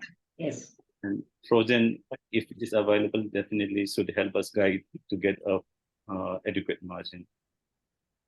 I just like to ask a question, Dr. Amit, and just for my personal knowledge sake, like when you had said that for the supratracheal dissections, so these I believe are for tumors where there is an anterior subglottic extension, correct? Like, yes, or yes. yeah. So how much of the anterior cartilage are we excising, and if you could Mainly just elaborate on that? because cricoid is a complete ring. Mainly, what we should aim is we should not. One is we don't excise such most part of the mucosa, because the healing, when it occurs, it can cause stenosis, and then it can, the airway may be less, and we should try to not touch the cricoid. Posterior lamina is important for us, because that is the where the arytenoid joint is going to function. So anterior part of the cricoid cartilage we can remove, but going to posterior, we are asking for treatment. One is for the arytenoid joint, another is we will not get that much lumen, and postoperative stenosis may be there. So this Sir, 2 points. Sir, Yes. one doubt I want to ask is, sir, is there any, when you told that we can remove, it is possible to cut the anterior portion of the cricoid. So, and we have to preserve the posterior part of the cricoid if situation warrants. But my question is, in a salvage setting, can we advocate the same principle? Yes, we can do that. Yes. Because we can, that is an supratracheal is an option in salvage setting. Yes, if we can give airway, and then patient can be take off from tracheostomy tube, that we can attempt. Yeah. Okay, thank you. If it is gross subglottic, would you not convert it into a total laryngectomy? Like, no, posterior anterior subglottis means if it is going very much lower down, more than 10, around 10 or more than 10, then we don't prefer it. My thing, convert it into a total will be very high if it is subglottic, and particularly posterior. Posterior, any posterior tumor, we don't attempt this tumor, this surgery. That is it. And the literature, the cutoff is 5 millimeter, they are saying. The posterior extension, if it is more than 5 millimeter, better not to go for this section. Posterior. Posterior is important. Better to perform this surgery mainly for the anterior based tumor rather than to go for the posterior based. So patient selection is very important for us. Yeah, true.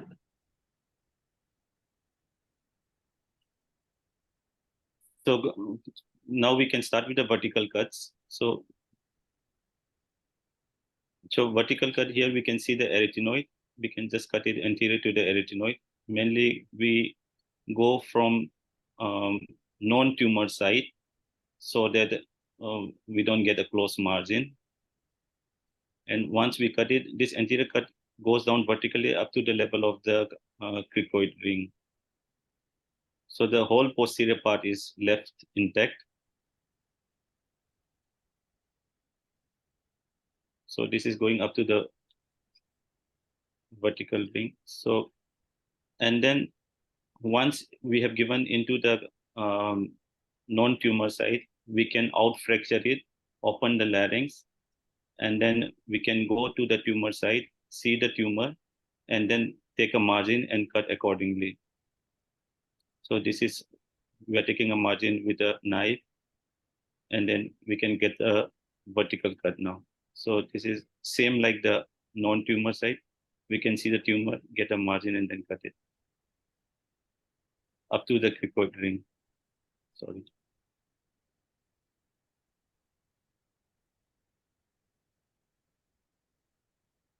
So this is a cricoid ring we can see here. And this is lumen, both arytenoids are behind. So we can see the tumor here. It looks small, but in the scopy, but it's a bit bigger than that. And with the margin, we can get a tumor out. So after that, we need to close the defect. So the arytenoid is lying free. Now we need to suture it. So we can put the arytenoid suture here. We can anchor it so that it doesn't fall backward.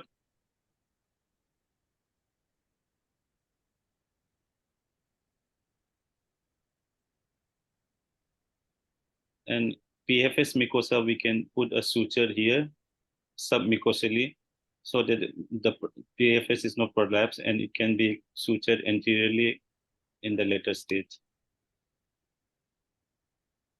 So, means where do we anchor this arytenoid and what suture material we'll prefer?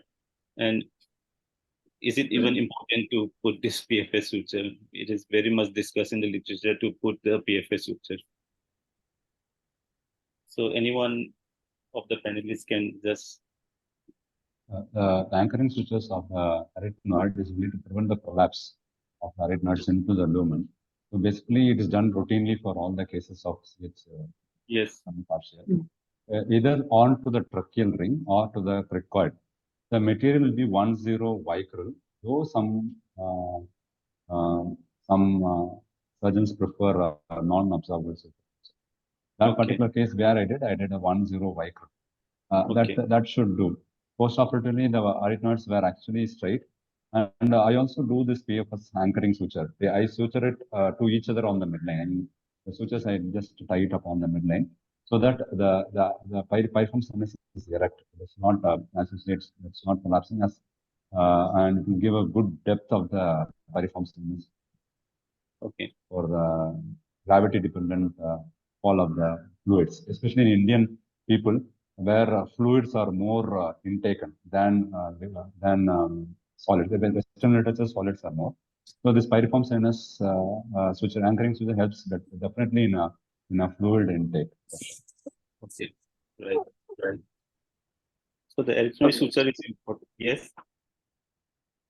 Arytenoid suture is important. What I usually use is a non-absorbable monofilament, something like a PDS, and means to prefer to use a finer suture, something like a 3O PDS, and then suture it in the lateral part of the cricoid ring. But I've seen many suturing in the anterior part, but it's just put in the lateral part and just anchor it there. It's just we need to anchor it. Later on, it heals by itself. So coming to the last part, we need to close the larynx now because this suture is important. So we can pass a non-adjustable large suture like Prolin. In 3 sutures, we pass it from the inferior cricoid to the superior hyoid. In between, we are taking the laryngeal epiglottic cartilage. So, and a bit of the release also like we do for the tracheal resection and osmosis so that the remaining cricoid and the trachea moves upward. So just these 3 sutures is enough to close the larynx.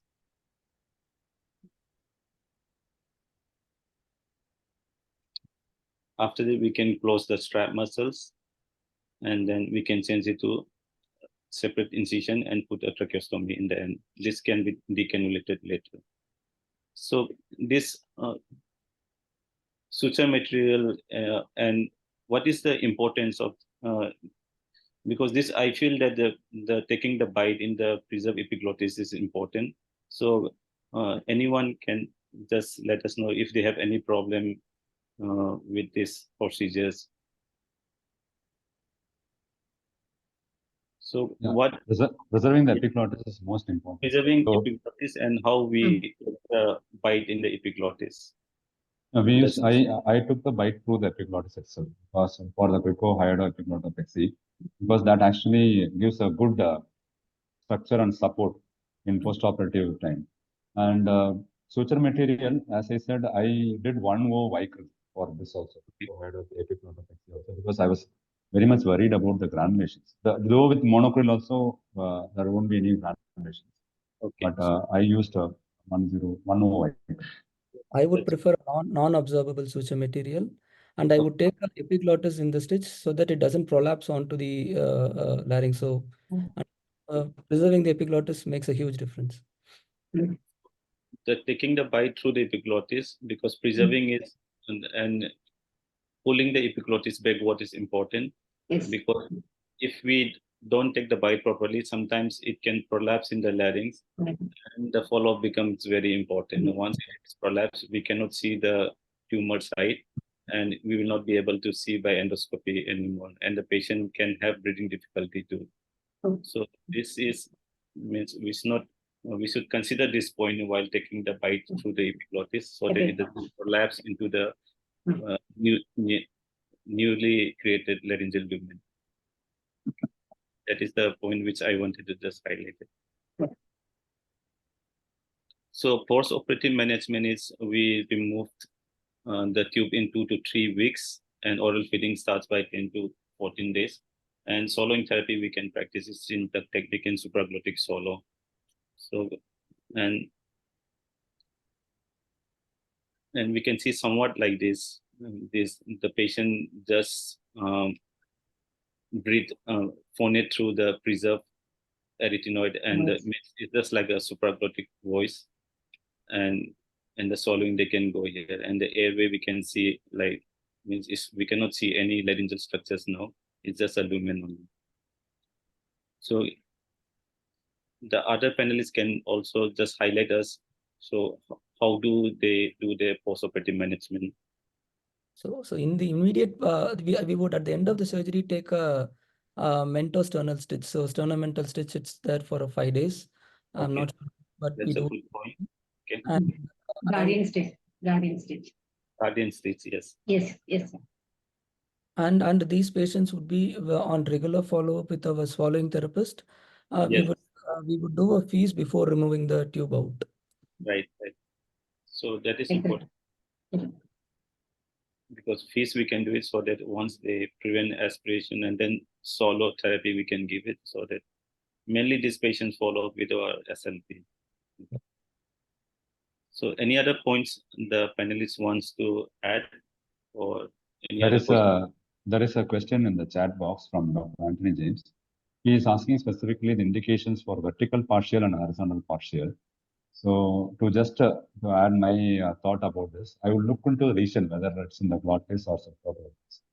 Then I would see whether the growth is in craniocaudal direction or in the horseshoe shaped direction.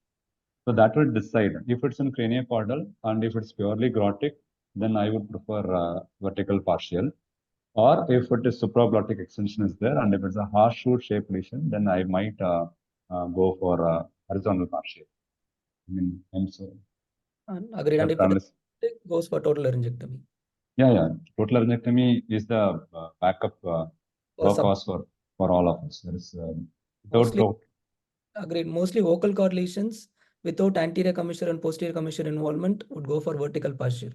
If anterior commissure is involved and coming onto the other side, and we have the posterior commissures free, and we could preserve both arytenoids, we'll go for a horizontal partial laryngectomy. And one point here I have to put this, in a salvage setting, when we take the sutures, we have to see the integrity of the remaining cartilages.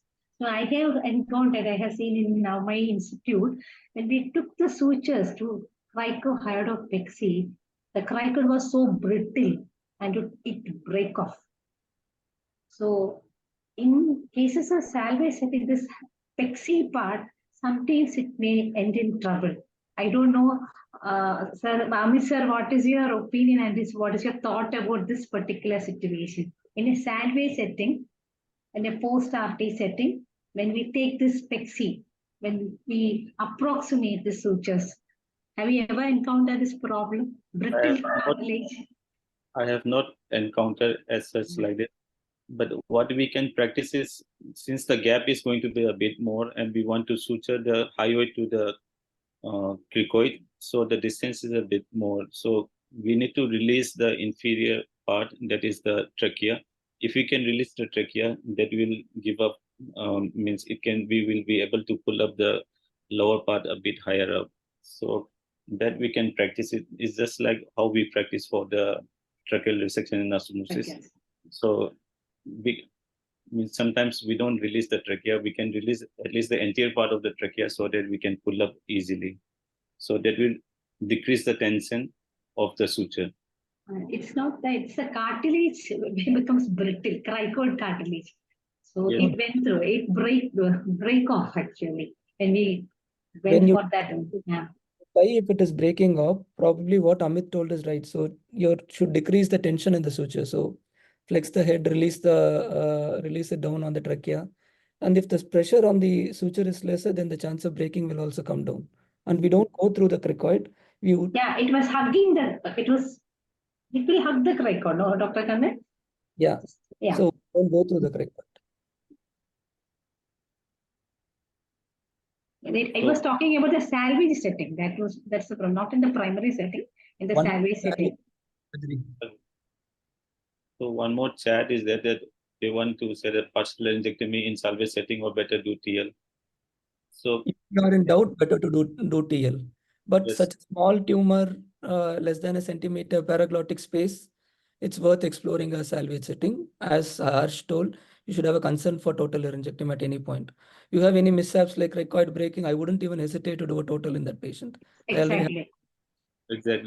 Exactly. So all salvage surgery or salvage setting, if you go for a partial, you have a plan of partial, definitely we should include the consent for total laryngectomy, and that has to be counselled to the patient. That's a very important factor when we go for a conservation surgery in a salvage setting. And this has to be very much informed to the patient. Otherwise, it will be a big problem in the postoperative to convince them. Even though we discussed so Sorry, much, one sorry, or two sir. of the patient is this salvage Can- setting. So can we wrap up the session? Okay. There is no further question. Then thank you everyone, all the panelists. I had a nice discussion with you all. Thank you so much, sir. Thank you, sir. Thank you. Thank you, sir. Thank you, everyone. Thank you. Thank you. Thank you. Thank you, everyone. Amit. Very nice video also. Thank you. Yes, very nice video. Thank you. Thank you, sir, and the expert panelists for such a great informative session on partial laryngectomy. Sir, can you please stop sharing your screen? Yeah, I'll do that. Yes, done. Thank you. Thank you, sir.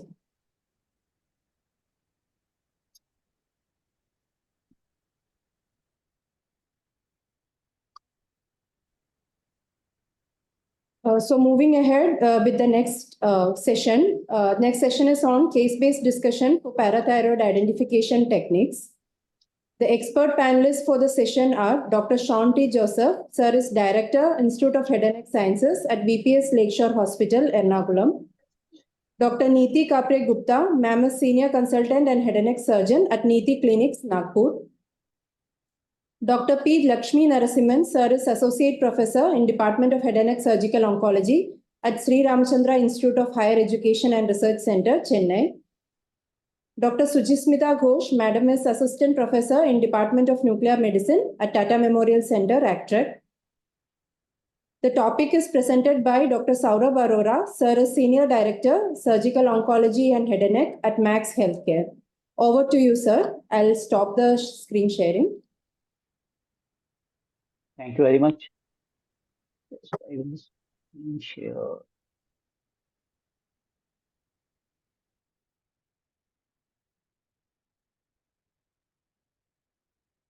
Can you see my screen now? Yeah. Yes, sir, we can see. Okay.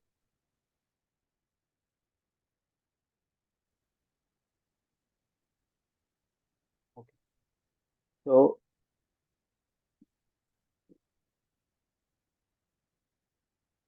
okay, so we can start now. So the topic for today's panel discussion is localization studies in hyperparathyroidism, and it is good that we have the nuclear physicist with us, the nuclear medicine expert, Dr. Ghosh, and Dr. Niti is there. Dr. Niti?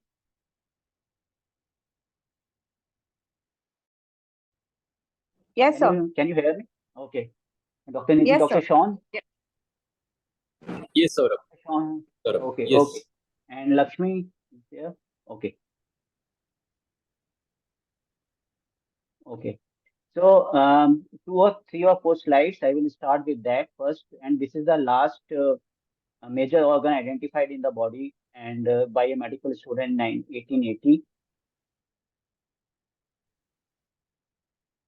Treatment is surgical mainly and sometimes medical.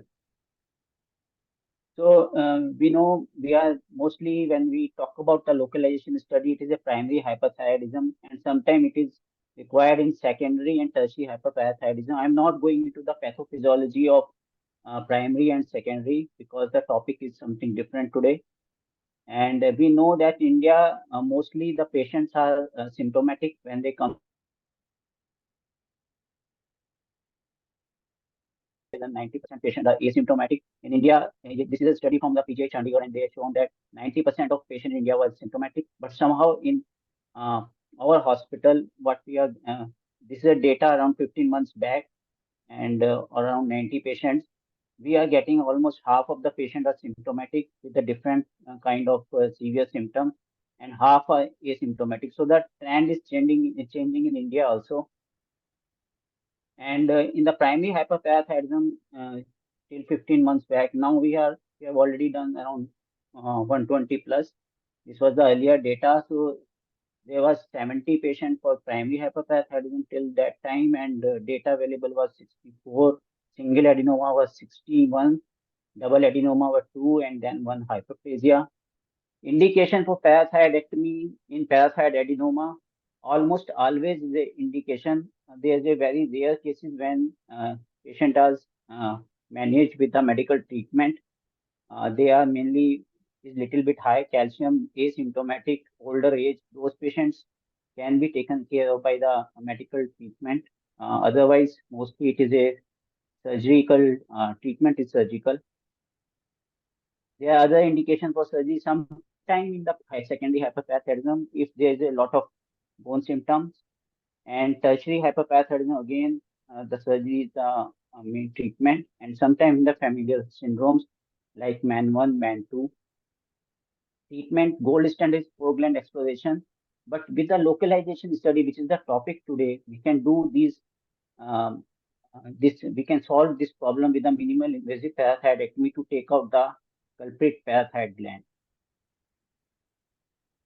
So localization studies are of non-invasive and invasive type, and mostly what we use is non-invasive localization studies. So we will start with a panel, and Dr.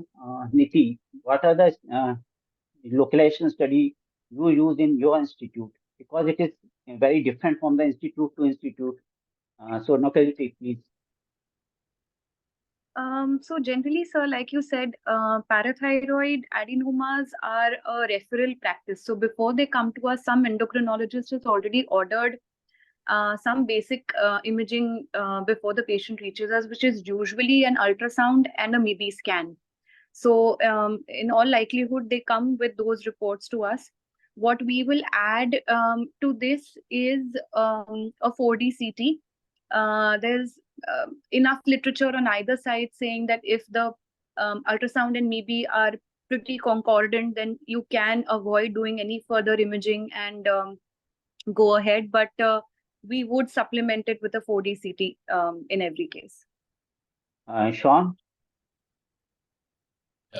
Yes, Saurabh. We also do system MIBI scan.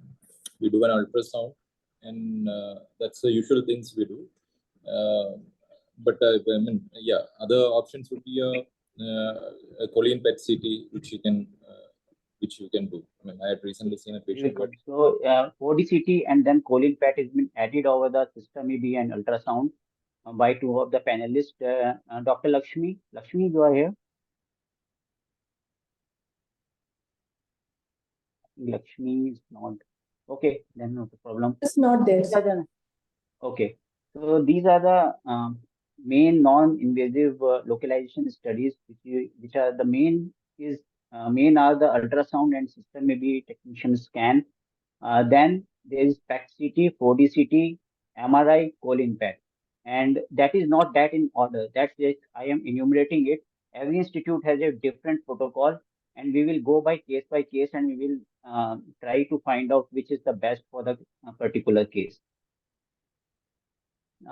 The treatment protocol are consultation, high PTH and calcium. I think with the high PTH calcium, except for the familial hypercalciuria, except that condition, there is only one condition where high PTH and high calcium will be there, and that is a hyperparathyroidism in the body. There are conditions where calcium can be high, PTH can be normal. There are conditions where PTH can be high, calcium can be normal. But there is only one condition is hyperparathyroidism where PTH and calcium are. Am I okay with the panelists if I say so? Sean, Niti, if there is any condition where PTH and calcium both are high other than the hyperparathyroidism?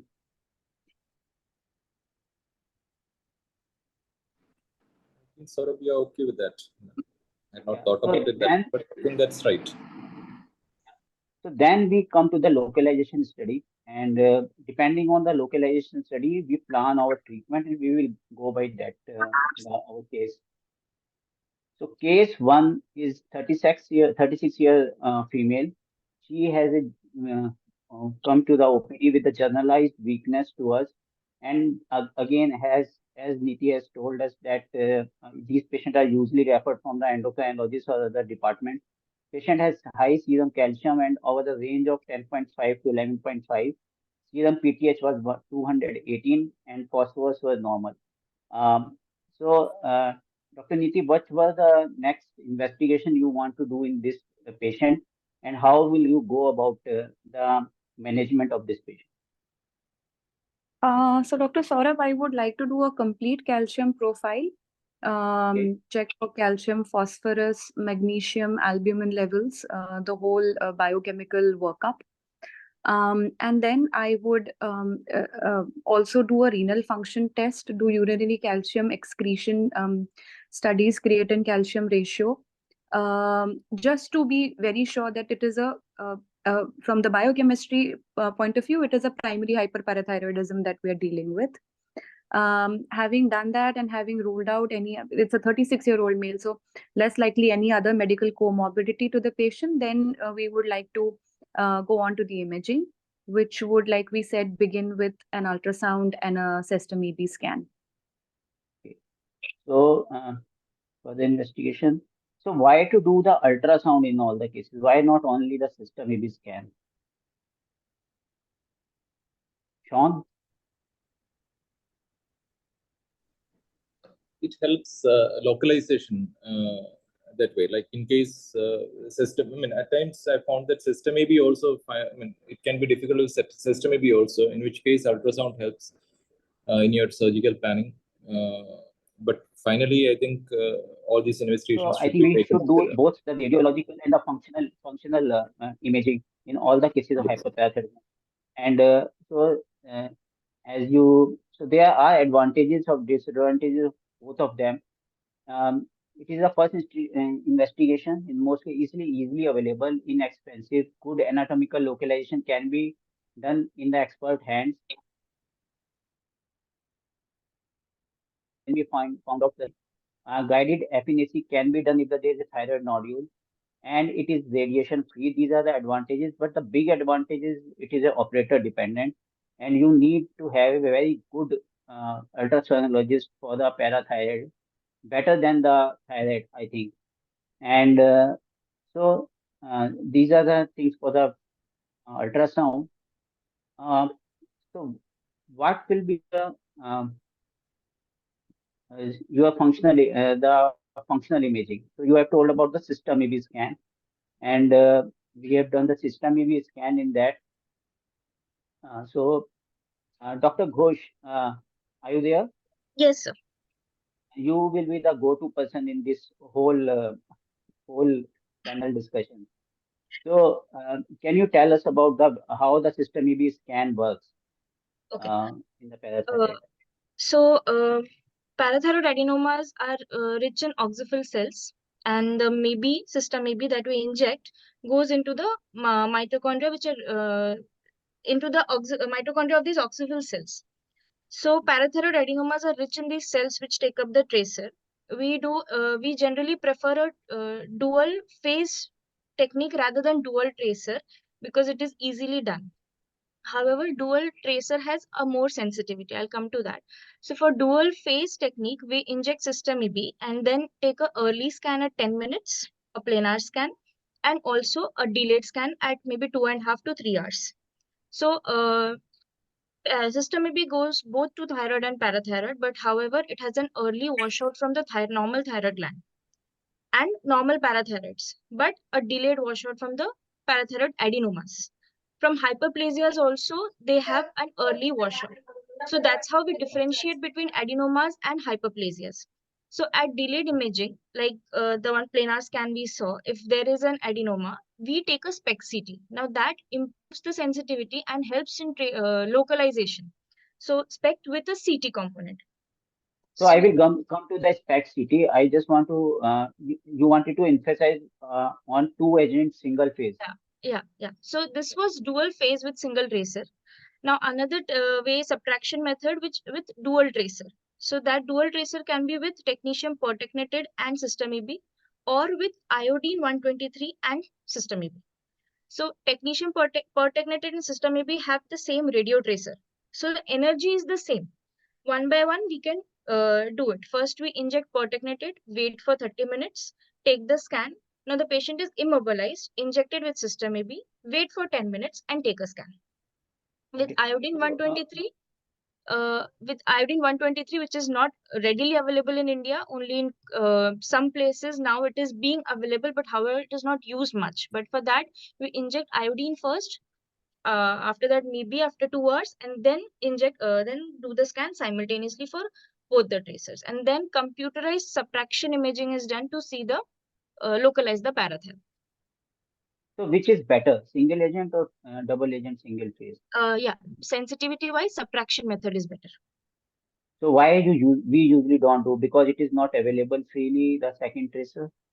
I-123 has availability issues. Pertechnetate and system EB are easily available, can be done, but that requires a long-term immobilization for the patient. Okay. So in case the patient is claustrophobic or cannot lie down straight on the machine for so long, we prefer a dual phase with the same tracer. Thank you. So it is not a operator dependent. It can detect the ectopic parathyroids also, the system EB. The sensitivity of the system EB single adenoma is around 90%. But in a multi-glandular hyperplasia, like in other functional study, the sensitivity is not that high. So ultrasound in this case was 33 into 40 millimeter hypoechoic, partly cystic, adjacent to the lower half of the right lobe of the thyroid lobe, with a high vascularity, the ultrasound findings. And this is the system maybe of this case. So Dr. Ghosh, can you tell me that is it a superior parathyroid or inferior parathyroid, and how you decide on the system if it is superior or inferior? Seeing this image, looks like a superior parathyroid. However, I will still go ahead with SPECT CT for further localization. So we usually do two, ultrasound and the system EB. If we have any problem with the localization, anatomical localization of the parathyroid, then we go for the further test, and that is our institutional protocol. But it can be different, like Niti said that they always do a 4D CT. But it is very important for the students when it's great point with Dr. Ghosh. It has been reported as inferior, but you have to see yourself your system EB scan, because sometimes what happens if it is in that lower half of the along the lower half of the thyroid gland, it looks like it is inferior, but most of the time it is superior parathyroid. Inferior is much lower always. It is just at the adjacent to the inferior border of the thyroid gland.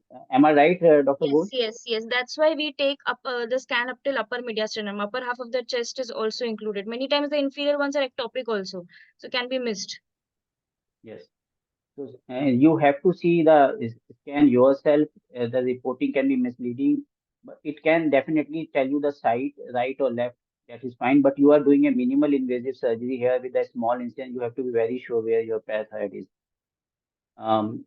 treatment. Dr. Sean, the treatment for this case.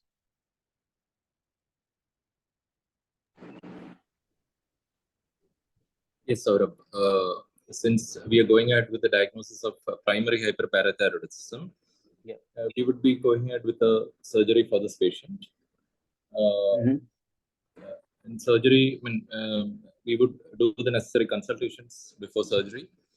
And going for the surgery, we would go as per the SPECT CT as well as the ultrasound neck, and we would explain the options of both open approach as well as an endoscopic approach, because many of the patients and the referring doctors also these days ask for endoscopic approach. So that would be the way I'd be going out with the surgery. And during surgery, are you coming to it later, or can we go ahead? Yeah, you can go ahead. We have any cases, you can go ahead for the surgery. So during surgery, we would be planning, once the parathyroid is identified, we would be looking for both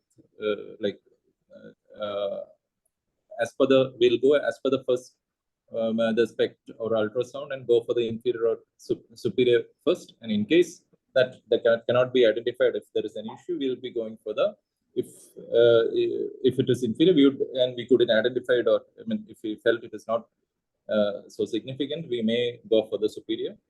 And once the parathyroid is taken out, we usually send it for frozen section also, but I think it is not mandatory. But biochemical confirmation is very important.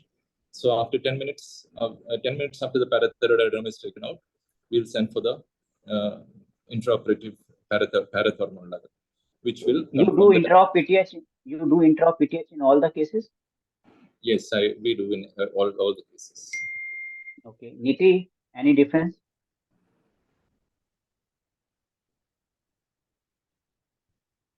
Okay, Niti. So we will do. Yes, yeah. sir. We do in all cases. So it begins with some blood sample drawn right at the time of induction, which would be our baseline or pre-excision PTH, so to say. After identifying the parathyroid adenoma, a lot of surgeons will also take a pre-devascularization PTH level. We don't do that. We will excise the adenoma in question, take a blood sample roughly 20 minutes later. We do not do frozen section routinely, but we will take washings of the parathyroid fluid. So we'll dip the parathyroid tissue in 2 to 3 ml of saline, normal saline, and take this as a sample, and this we will label it as a PTH parathyroid gland washout. So it's like a washout, PTH washout. Yes, sir. So generally you will get values in very, very high ranges, like above even 2000, and that is also a reasonably good marker to say that you have taken the That is a one of the invasive localization study also. Right. We do in every case intraop PTH, and I used to do the two samples earlier, the pre-excision and pre-incision. Now I also stopped to doing pre-excision. I only do the pre-incision now. And we are using the Miami criteria. I don't know, you are doing the Vienna criteria, or can you explain what is the difference between the Miami and Vienna criteria for the post-intraop PTH? Right, sir. So we will also use the Miami criteria for the drop in the PTH. So which would be dip in more than 50% of the pre-incision value for PTH. Right, sir. And that would help us to confirm, because parathyroid hormone has a very short half-life. So it is just roughly 3 to 5 minutes. So what we're basically seeing is, if we have removed that, the doubling time and the half-life taken into consideration, the blood value of PTH should drop by at least 50%, roughly 20 minutes after the resection. The Vienna criteria is not very different. It just says that a baseline pre-incision PTH sample should be taken before the neck manipulation. And again, a PTH fall of more than 50% from the baseline at 10 minutes from the gland resection indicates a successful operation. but we follow the Miami criteria. I think the Vienna criteria says that it should come down into the normal level, not the 50%. 50% is Miami. The Vienna says it should come down more than 50% and it should come down to the normal. So they have very strict criteria. We don't follow that. There are many Right, sir. only that follow that criteria. So, so intra PTH we have already discussed. The case to so can we do the parathyroidectomy without intra PTH? Because there are many places where intra PTH is not available. And what are the harms of doing it without intra PTH? Or Sean, yeah, you can answer that. Yeah, I see. I mean, I wouldn't probably consider doing intra PTH unless under very like compelling circumstances, because intra PTH gives you that confirmation that you have identified the right adenoma, I mean, right parathyroid, and you have removed it. So, and as told, I mean, I follow this 50% drop after 10 minutes following surgery. So that's how ideally you should do intra PTH if you are doing a minimal invasive parathyroidectomy. But if you don't have it in your institute, you should ready for around 5 to 7% failure rates in your cases, and that's what this paper also says.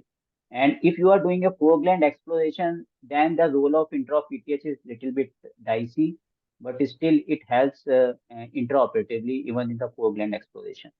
So the second case, we come to the second case. It is 73-year female.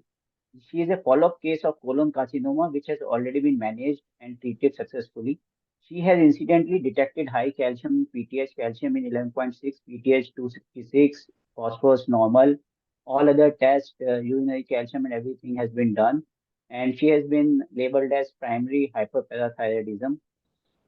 And her system EB scan is negative. And ultrasound is also inconclusive. So now we come to the choice of localization studies in discordance or negative system EB scan or non-localized parathyroid adenomas. So Dr. Ghosh, what should be the first test in these cases should be done? So for a negative system AB scan, another test that can be done is a fluorocholine PET, because that has a higher sensitivity. So that is not available very freely everywhere. Any other test? We will come to that. Choline PET, we will come to that, but that will be later part. So 4D CT, I think it's a good test, and SPECT CT, Sean is doing in every case, but SPECT CT also is a good test. But if the system EB is negative, SPECT can also be negative. Am I right? Yes, if the system AB is negative, SPECT will be negative. So, so something about the SPECT CT, and can you, Dr. Ghosh, again, can you tell about the SPECT CT, why it is better than the system EB scan? So basically, all these are gamma ray scans only. We do planar and SPECT CTs both. SPECT CT is a 3-dimensional scan. So SPECT with a CT. Nowadays we have machines which has both together. Earlier there were machines which had both separate. So after the planar scan, a SPECT CT is taken. So SPECT will show us the uptake and CT component will localize the lesion just like any other normal CT. So in case for negative scans, even if we take a SPECT CT, sometimes a small lesion can be seen, but however, that's not very sensitive. The sensitivity increases only when the tracer localization is there, uptake is present, and once we take a SPECT CT, we know, okay, fine, we can localize the lesion on a 3D image. Yes. So this was a case where our ultrasonologist told us that it is a very deep parathyroid adenoma. You should do some other imaging, anatomical imaging also. And then we have done a SPECT CT, and it was a case of almost tracheoesophageal group, deep into tracheoesophageal group, and it's helped us a lot. But if you are doing a SPECT CT, there is no point to do a system EB scan. Am I right, Dr. Ghosh? If you are doing a SPECT CT in every case, then there is no point of doing a system EB. That's for the student just want to clarify No, that. no. It's the same. The same tracer will be seen. When we inject system, will be the thing which we see on planar. The same thing will be seen on spec CT. Spec CT cannot be taken without injecting a radionuclide. The other is 4D CT. Dr. Niti, you were talking about 4D CT. Can you tell us about more about what is the 4D CT, how it works, how it is different from the SPECT CT and all other investigations?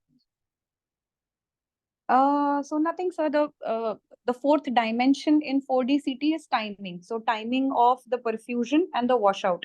Parathyroids will have a very fast uptake and a very slow washout, and this will help to differentiate the gland from the adjacent thyroid or lymph nodes and other structures. So that is the advantage of doing a 4-dimensional CT. Because it has a non-contrast phase, then it is a RTL phase, and then it is a venous phase.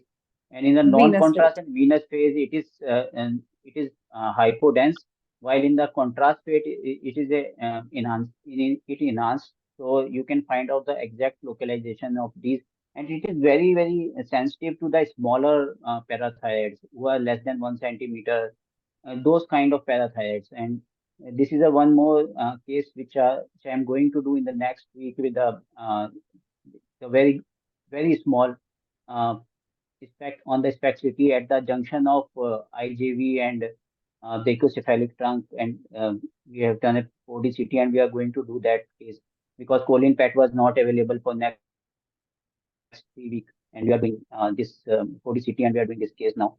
And so it is also one of the localization study where they non-localized on the system we scan the parathyroids. Now what we have done in that case, the lady 73 years, what Dr. Ghosh was telling about, and that is our go-to scan nowadays, and that is a choline PET, and you can see that there is a superior parathyroid adenoma is identified on the left side in that case. Dr. Ghosh, can you tell us about the choline PET now?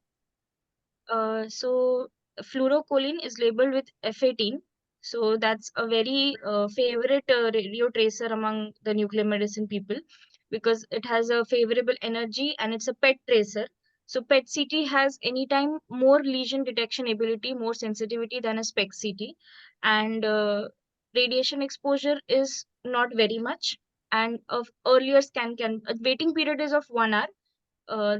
In that time we keep the patient in the waiting area and then take a scan for about 10-15 minutes. So it's very favorable, and in this scan we can see that there is an increased tracer uptake in the superior parathyroid region, and a very good thing is that thyroids don't take up the tracer, so it's easily. Can you tell me, can you see this scan and tell me there is on the right side also there is something? On the superior part? Yes. On one of the sections in the coronal, I can see there is some tracer localization, but not as focal as. So that was a very interesting case. So how the choline PET works is it not only there is a hypothesis, I don't know it is correct or not, but it works on the chief cells also. There is a phosphorylation in the chief cells also. So it works both in the oxyphil cell and chief cells, and that's why it is more sensitive. Am I right? Yes. So what we have done, we have just in this case the pre-excision PTH was 220 and post-excision left superior parathyroid was 168. And our nuclear medicine guy has already warned us that there is something on the right side also. And that's why we explore the right side, and after the right superior parathyroid, one second. So right superior parathyroid, it fall down to 70. It was a double adenoma, and we have been saved by choline PET and intra PTH in this case. So these things are important. You will find out a case after the 50 case, after the 20 case, but these things are important. And what and when you are dealing with a parathyroid adenoma, these are very, very high success rate surgeries. So you have to have all the adjunct with you when you are doing this surgery. So So this is the other case with the colon fat. Also, what we have seen that the colon fat is very sensitive to the small, like in the 4D CTs, in the smaller adenomas, which are sub-centimetric, less than 15 millimeter, less than 10 millimeter. So this was a very small adenoma at the superior part. And the system EB was negative, but you have to see if the system EB is negative, then for the students, it's you have to see yourself the film. There is something there which Yes. is very small tracer. They have reported it as negative, but you have to see yourself all the films, and there is some indication that it can be there. If you don't have the 4D CT and you are planning for or you don't have the colon pant and you are planning for gland exploration, you have to go at this place first, and then you have to find out the other place because there is some tracer uptake at least there. But we have done at colon pat and we have found out the superior side there is some there is activity, and we have found out it is a subcentimetric parathyroid adenoma. We have covered it. And so in our cases, in earlier series, discordance were out of 80 cases. The discordance was there in 8 cases. System may be negative in 5, and they were all were very small adenomas. And 3 of the 5 we were able to localize on the colon pad. So I think in the future this is going to be the test for the parathyroid if it will be freely available. Am I right, Dr. Ghosh? The Yes, cost yes. is the issue. Cost and availability. Cost can be Yes. managed, but yes, availability is an issue. But it's not a emergency surgery. You can wait for 2-3 weeks. Usually we get it in the 2 to 3 weeks, the colon pad. Yeah, choline. because since parathyroid, it is specifically used for parathyroids and for some very few indications. So that's why the Prostate production also is also we use it for prostate. prostate. Yes, Yeah. yes, for prostate. But for prostate, we have PSMA scans, Other so one. we really don't Yes. need fluorocholine very well. So because of the because of the demand, the production is less, maybe once in a month. So that is how the availability reduces. But if the demand increases, we'll have more cyclotrons in the future. So definitely we can have fluorocolines. Yes. And this is what I am talking about, that it works both on the chief and the mitochondrial cells. So the next 2 cases, and we'll finish it very fast now. This is a case with a Man syndrome. Patient presented with acromegaly. PTH was 128. Calcium was ranging between 10.6 to 11.6. Both hormone separation tests were negative, so there was no abnormality in the pancreas. So it was mainly the pituitary and the parathyroid. And so this was a pituitary adenoma. And on the scan, there was a system EB scan showing 2 inferior parathyroids. One right one is very clear, and then there is a left one. But in the Man syndrome, Dr. Sean, how you go in the Man type 1 for the parathyroid? What kind of surgery you plan and how you go about it?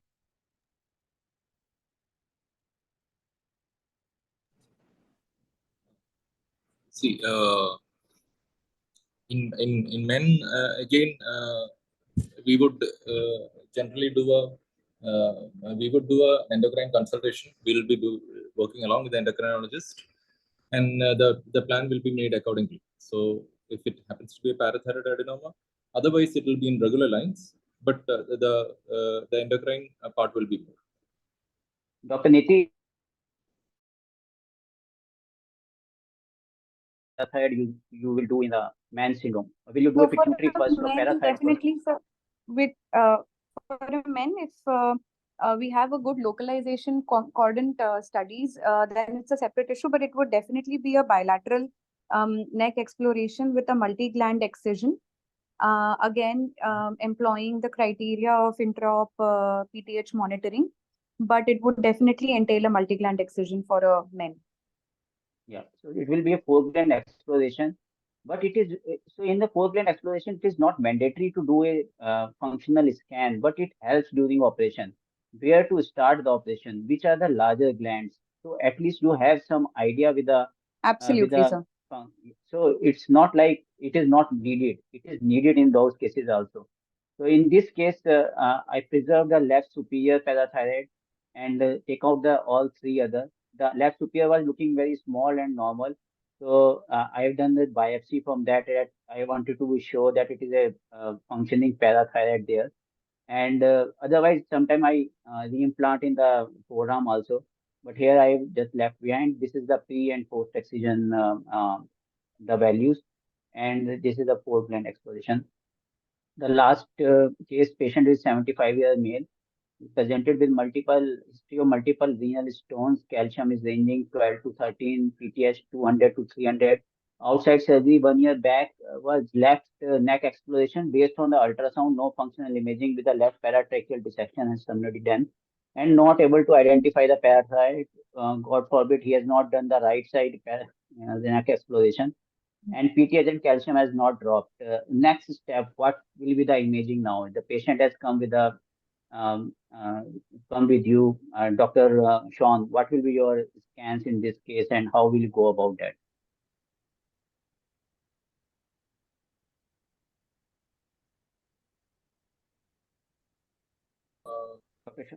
Yeah. Yeah. Saurabh,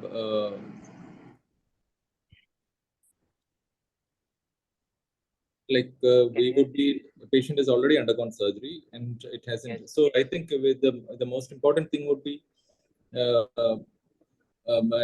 anatomical localization. We'll have to see whether an anatomical localization is possible. Yes. Other thing is, if the PTH hasn't dropped after the previous surgery, we should probably consider the possibility of review of the slides, and any possibility of parathyroid malignancy also should be considered. But I think most important thing would be going by I think they have not, the most important thing, they have not done the functional scans on the first side. They have done only the ultrasound, and depending on that, they have done the surgery. So the same investigations which we have already discussed, we'll go by the same way. So it may be the right side. Also, sir, I would suspect an ectopic parathyroid. Maybe it's in the superior mediastinum, and that's the reason why on an ultrasound they couldn't. Spot on, you are spot on, Niti. So we have found out with the mediastinum. System maybe scan, and that was there. And then we have done the CT also for this patient, and we found out that manubrium below the manubrium sterni along the brachiocephalic, there was a parathyroid adenoma was there. And Niti, how will you go about that for this surgery? How will you approach this parathyroid? So looking at the location, although it is behind the manubrium, but I think with a good positioning, it will be amenable to a transcervical approach only. So I would get the patient seen by my CVTS surgeon, but I wouldn't. I would try for a transcervical approach to begin with. It would be a small incision. We don't do endoscopic parathyroidectomy, so it will be an open, minimally invasive transcervical approach. So minimal. So just for the students, the minimal incision is not means that you have to do the endoscopically. It should be a small incision parathyroidectomy localized. So Sean, how will you approach this case, the surgically? See, transcervical would be, my option would be like, again, transcervical, cervical, it may come out with a transcervical approach, but definitely a CVTS consultation and a possibility of a mini sternotomy if required, or any other invasive approach suggested by the CVTS surgeon would be adopted. So we have done with the VATS and just take out, and fortunately we have done it with the VATS. It was very close to the brachiocephalic artery, brachiocephalic trunk. It was better to do safely rather than definitely, as Niti says, that transcervical, but between the vessel and the manubrium, and manubrium, you can't move the manubrium. You have to move the brachiocephalic to find out, to take out from the cervical root. It's little dangerous to me. I have gone with them, and twice we have done the mediastinum parathyroid with the VATS technique. And so this was a few ectopic parathyroids, retroesophageal, intrathyroid, which we found in our cases, mediastinal, in the carotid sheath, intrathymic. any other parathyroid ectopic you have found in your practice? Sorry to intervene, sir. Last slide. Okay, I am finishing. Okay. So few points. The diagnosis of primary hyperparathyroidism is established biochemically. Imaging modalities are not used to confirm or exclude the diagnosis of primary hyperparathyroidism. They are not used in the determination of any surgical indication. Negative imaging has not associated with the disease being asymptomatic or a mild clinical course. If there is no indication of surgery, there is no role of imaging. Parathyroid localization studies should be performed according to surgeon's preference to determine the operation and plan at the surgical center. Different centers have different protocols depending on their experience. Negative imaging is not a contraindication of parathyroid surgery. The last, I just want to emphasize this. Always involve an endocrinologist, which was absent in our discussion today, and that's the cornerstone of this this disease. We are just are skillful surgeons. These are the endocrinologists which who are dealing with this day in and day out. Thank you very much. Anything, Niti and Sean and Dr. Ghosh? Last comment. Well presented, sir. Thank you. Very nice cases, sir. Thank you. Thank Any you, question? sir. If there is time, I can take one or two questions. Otherwise, it's fine. So we are running ahead of time. Okay. Thank you. Thank you very much. Thank you. Thank you, sir, and expert panelists for a wonderful discussion.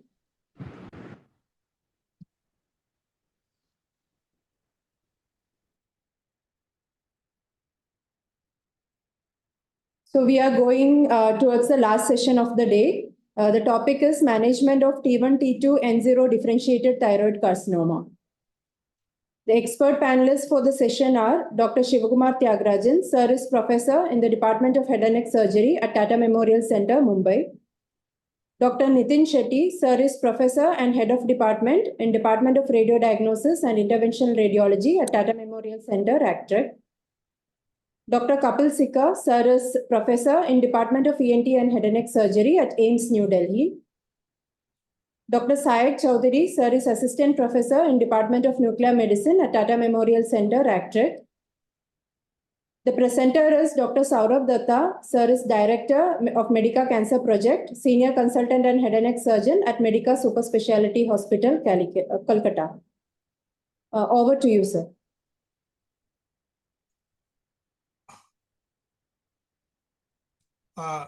May I have the screen sharing?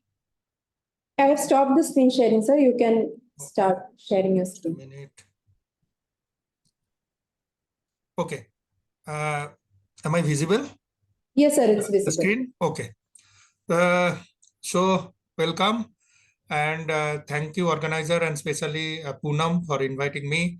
And I'm really happy and we have the esteemed panelist, Shiva, my very close friend, Kapil, Dr. Nitin and Sayak. So Dr. Sayak Chowdhury. So let's move on. What is happening? I'm not.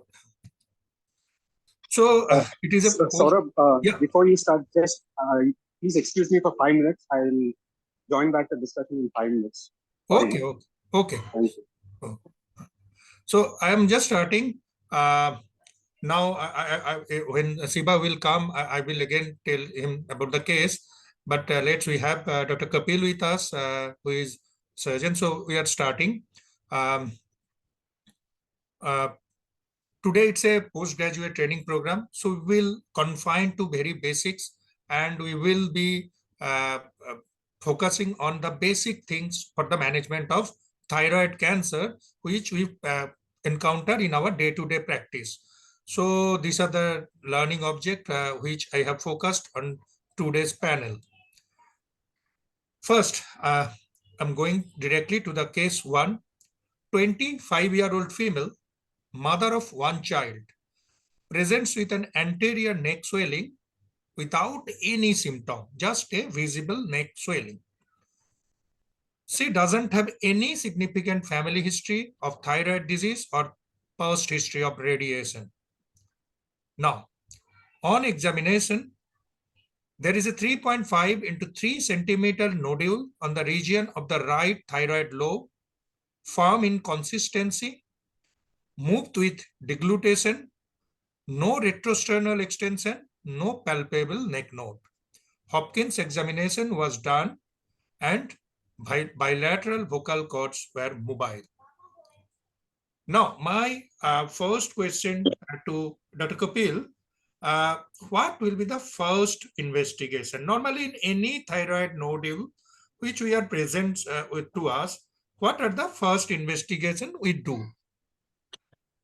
Very good afternoon, everyone, and thank you, Dr. Saurav, for good words and moderating this discussion.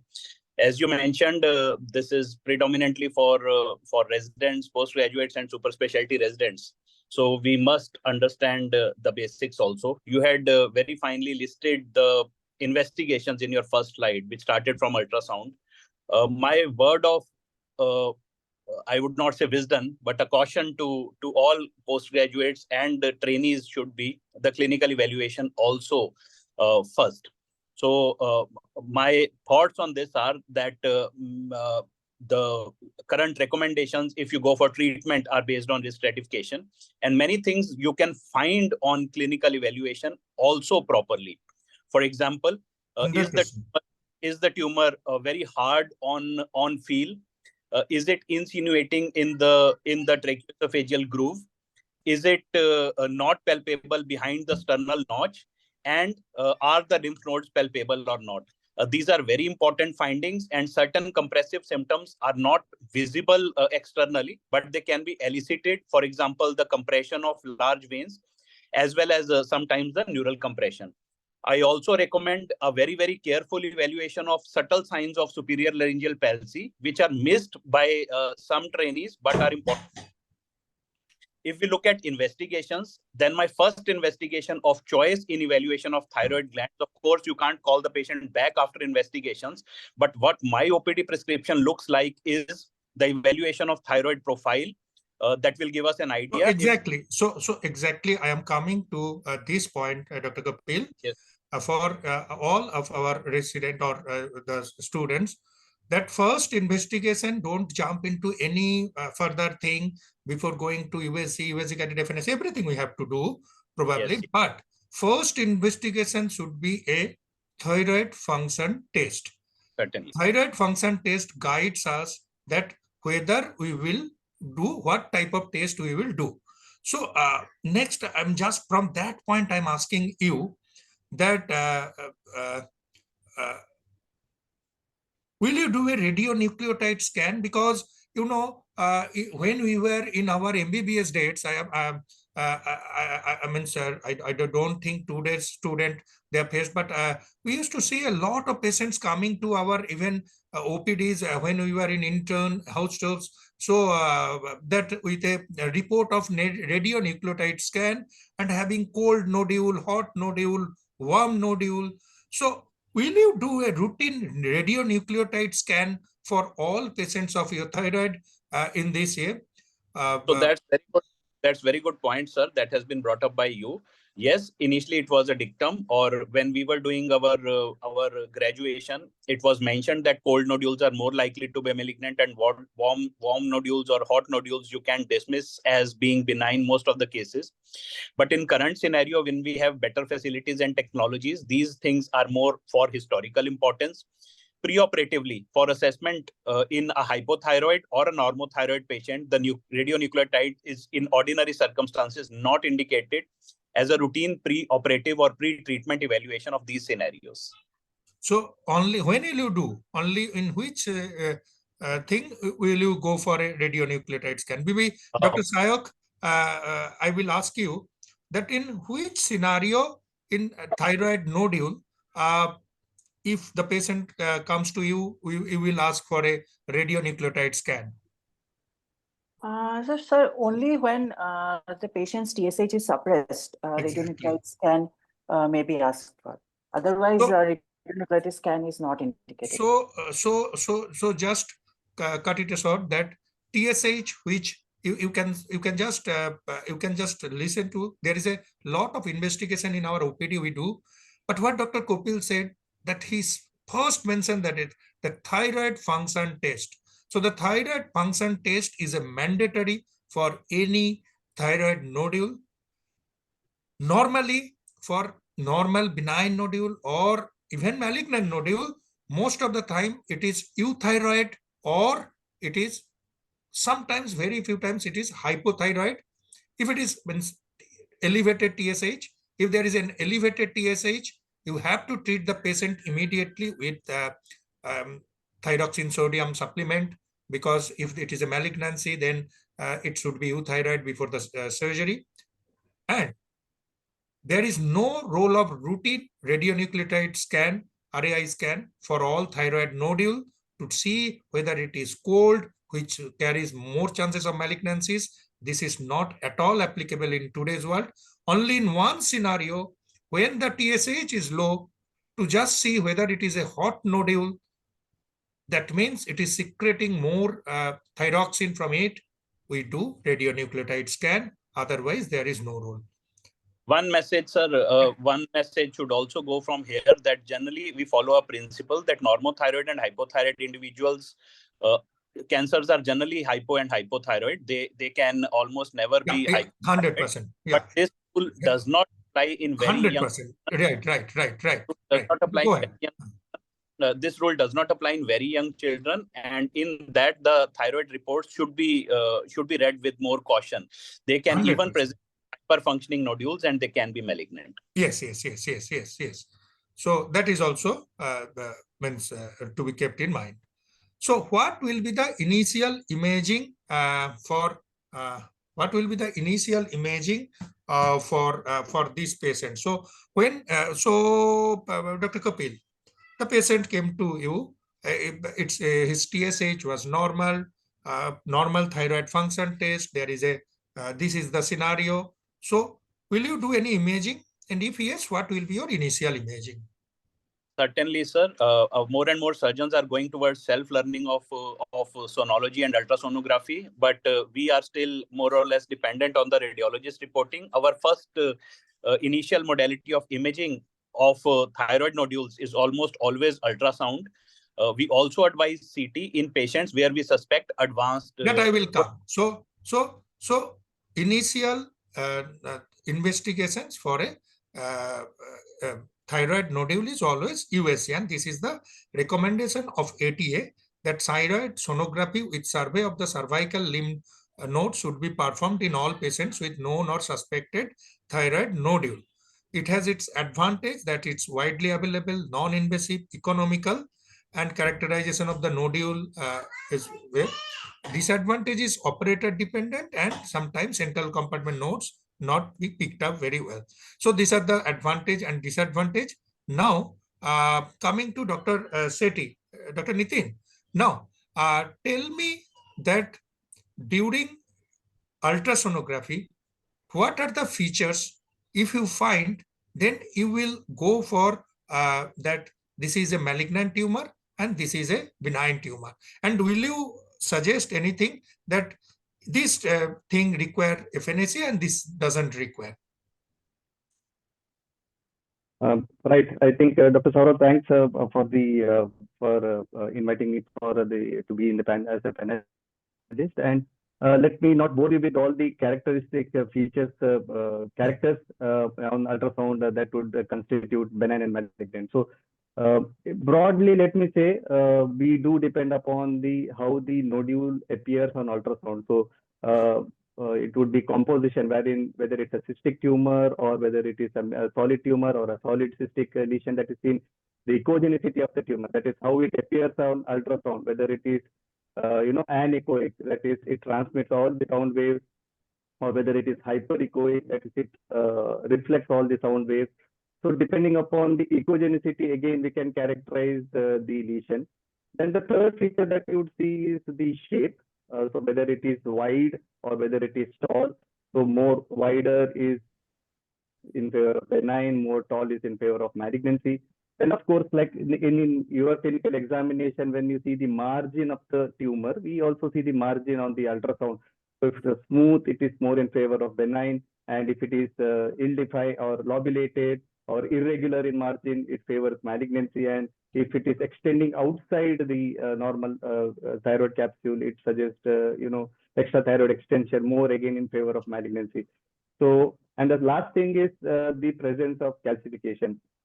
So macro calcification, it's more in favor of benign, and micro calcification is more in favor of malignancy. So composition, echogenicity, shape, margin of the tumor, and presence of calcification. Based on all those things, there are various the TRADs or the TIRADs that we call. We can assign the TIRAD score, and the 0 point or 2 points, it is very much in favor of benign.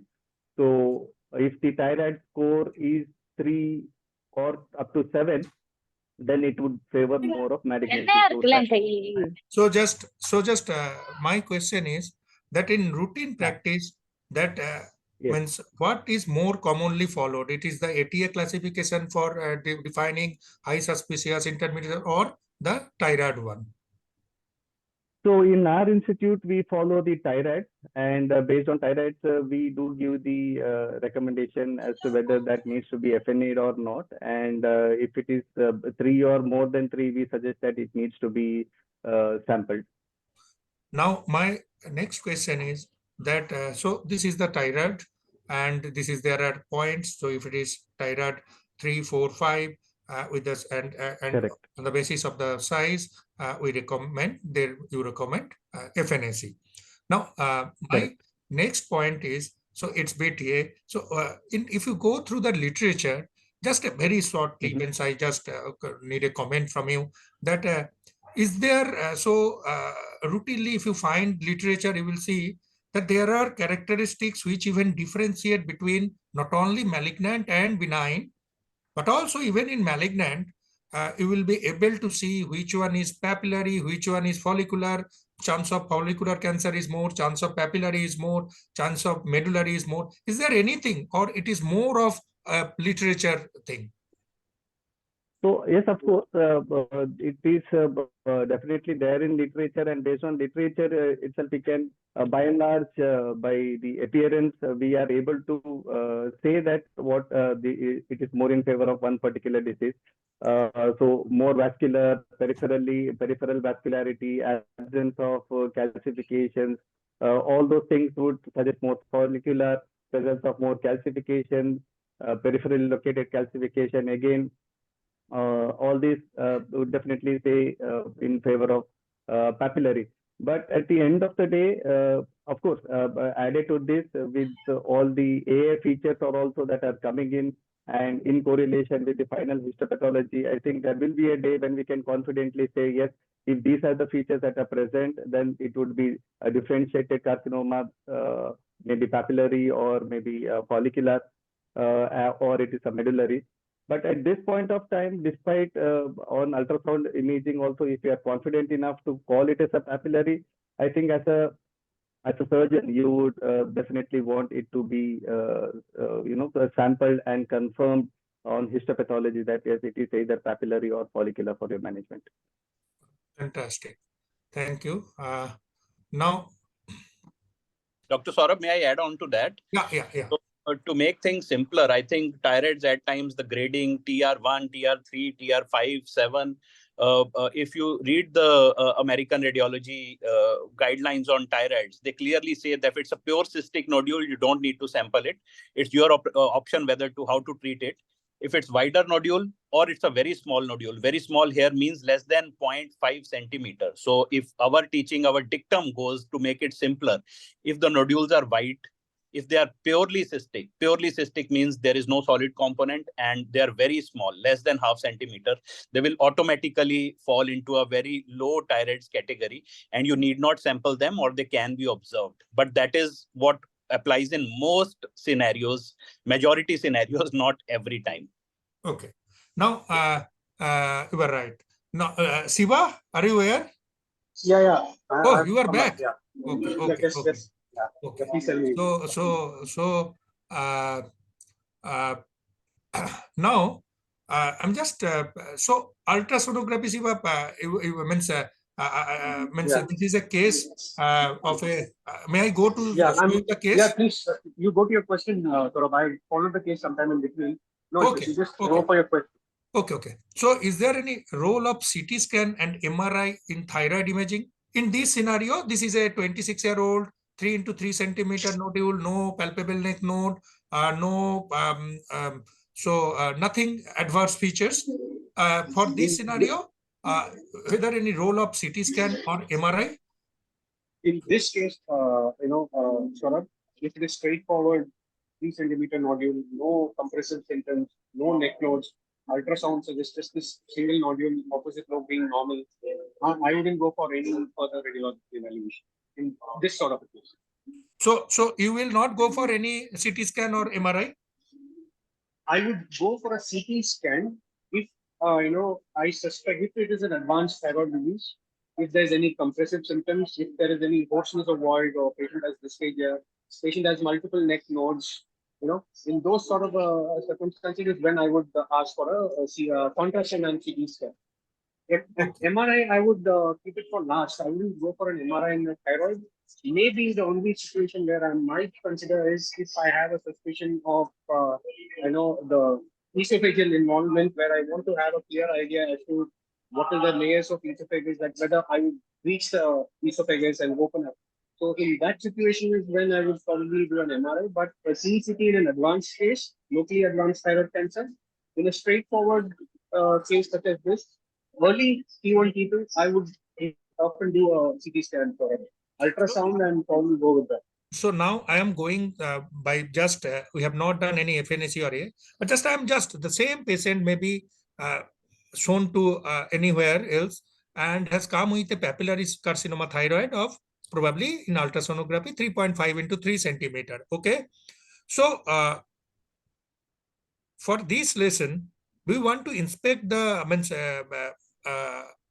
I will come later on. Okay. So what Shiva said, that is the guideline. Routine CT or MRI neck in addition to USG is not required in majority of the early thyroid cancer, except in those which there is a clinical suspicion of an advanced disease, including invasive primary tumor, clinically apparent or multiple bulky lymph node involvement. So these are the indications, like if you have hoarseness of voice, if there is retrosternal extension, if you are suspecting esophageal invasion, if it is a very fixed and you are not been able to move it, bulky nodule, then we will go for CT or CT scan, functional imaging, or only in few cases like esophageal involvement, or probably in sometimes, Siva, if you are suspecting prevertebral fossa involvement, in that scenario also we sometimes go for MRI. Am I right? Yeah. One additional test that we sometimes do is especially when the T groove is involved and when you're worried about the esophagus, is endoscopic ultrasound. So if that also we do, but there's no conclusive evidence for that. But if you have the expertise available, that also adds to your understanding of the how whether the esophagus is involved or not. So I am not going into that because Poonam is very particular about confined to T1, okay, T2. understood. So in T1, T2, we are not T1, T2, N0, T1, T2, N0 thyroid. We are not going to do any further investigation other than imaging other than USG. Am I right from Shiva? Kapil, do you agree? Yes, absolutely. Agree. Okay. Now, I'm just asking you another question, that are you happy with the sensitivity in a known case of thyroid malignancy? Are you happy with the sensitivity of USG for central compartment neck node identification? If I may enter here, for central compartment evaluation, if thyroid per se is very big, or it is obscuring the view of central compartment because of the bulk of disease, it is not at all a good investigation. The studies here are difficult to conduct because you will have to compare the preoperative central compartment evaluation vis-a-vis the excised specimens. So therefore, it's very difficult to conduct these studies. But there are few in literature which say that if you look at pure central compartment or paratracheal nodes, the sensitivity of detecting them with ultrasonography is only close to 50%. So in those scenarios, if you go for a cross-sectional imaging in terms of CT scan, they are better as compared to both clinical evaluation as well as ultrasound. So exactly my point, Shiva. If you see the literature, USG has a 26% sensitivity to identify the central compartment node. Now, in 3 centimeter nodule, will you be doing CT just to identify and to make sure that there is no central compartment node? Because central compartment clearance, whatever you say, it is one surgery which has definite morbidity, because parathyroid injury chances or vascularity of parathyroid sometimes compromise with aggressive central compartment clearance. So my question is that only a ultrasonography with a 3 centimeter or 3.5 centimeter, will you be happy? Yes. Even I can ask. Yeah, I get the question, Saurabh. I think actually the main question for a 3 centimeter nodule is whether you do a hemi-thyroidectomy or a total thyroidectomy. Because see, all these patients will have in literature, we know for a fact that up to 30% of the patients, early patients, also can harbor offensive nodule metastasis. And the first patient being central compartment. Now, even the guidelines say for T1, T2, you don't have to do a prophylactic central compartment clearance. And there is, I mean, in that case, we'll end up doing. No, I'm stopping you at that point. I'm just asking you a simple question. If the ultrasonography said, Siva, just the ultrasonography said that this is a nodule in the right thyroid with a suspicious 1 centimeter with a suspicious or indeterminate 1 centimeter central compartment node. So will it make you more towards hemithyroid debate, or will you go for a more aggressive treatment in this scenario? So no, are we talking about the surgery or the investigation? Even when surgery, investigation, from both aspects. My point is, does central compartment nodal metastasis, I will come for hemi and total, I will come, but I'm just asking where you have just mentioned about it, that whether preoperative knowing the central compartment nodal status changes your management plan or not? Yes, it would. It would change the status, but not on ultrasound. So here I am just. Let me complete. If on an ultrasound, if my radiologist is able to tell me that there's a suspicious central compartment lymph node, then I would rather ask my radiologist to poke in the needle if that is possible. And if I can get anything conclusive from that FNAP, if that says metastatic, then my decision probably in that case would be a total thyroidectomy and then ipsilateral central compartment clearance. So that is how I want. Even then, I would not be forced to. I will not do a CCT in that case, because it's a 1 centimeter central or less than that central compartment lymph node. So it would depend on the case that we are dealing with and what finding we have. But in general, I would not do a CT scan if we are talking about a clinico-radiologically T1, T2, N0 differentiated thyroid. Okay, so let's not go for the debate. Kapil? So Dr. Shiva has made a very relevant point, and all should go back with a message. Your question was that sometimes ultrasound might miss small central compartment nodes. So the point here is that the small compartment nodes, if they are very small and they are less in number, that does not affect the prognostication of thyroid cancer. And it's more or less, I will say, it's not very relevant to chase each and every node and detect it. Okay, let's move on. And also my decision for any or a total would also change to some small percentage intraoperatively. Now I'm doing a hemi, and if I see anything in the central compartment during surgery, then my decision also might change. I would counsel the patient accordingly if on ultrasound, if my radiologist gives me any of these findings. Okay, so let's go next topic. Any role of PET CT? I think there is no. Yes. Dr. Saurav, sorry, this is Nitin Shetty. If I may ask one question to Shiva. Shiva, in a T1, T2 setting, what are the chances that you expect a node to be present in the central compartment? So, because that would pretty much clarify whether we need to do a CCT at all. No, see, if I don't have anything suspicious on an ultrasound, 0%. There is, some close, at least less than 20% to 30% chance.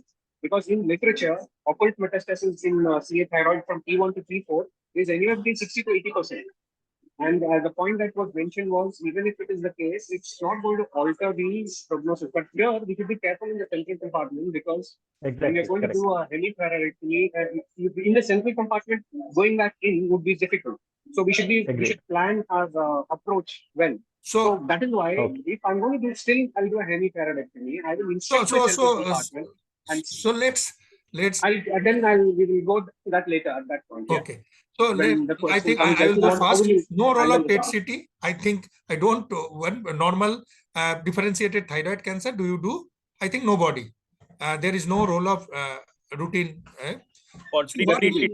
So what will you do if you are if there is a PET CT was done for something different reason and the patients and then it is a uptake, focal uptake in the thyroid nodule, then what is your approach? So my approach in that case would be, what was the indication for that PET scan? So if that PET scan was done for staging purpose for an index primary elsewhere, and this thyroid nodule was picked up, then I would think of what is the the prognosis for that index cancer. If it is a CA lung or a CA pancreas, it is a staging process. They have picked up 1 centimeter or 2 centimeter thyroid nodule. I would probably do nothing. I would say you get treated for your index primary.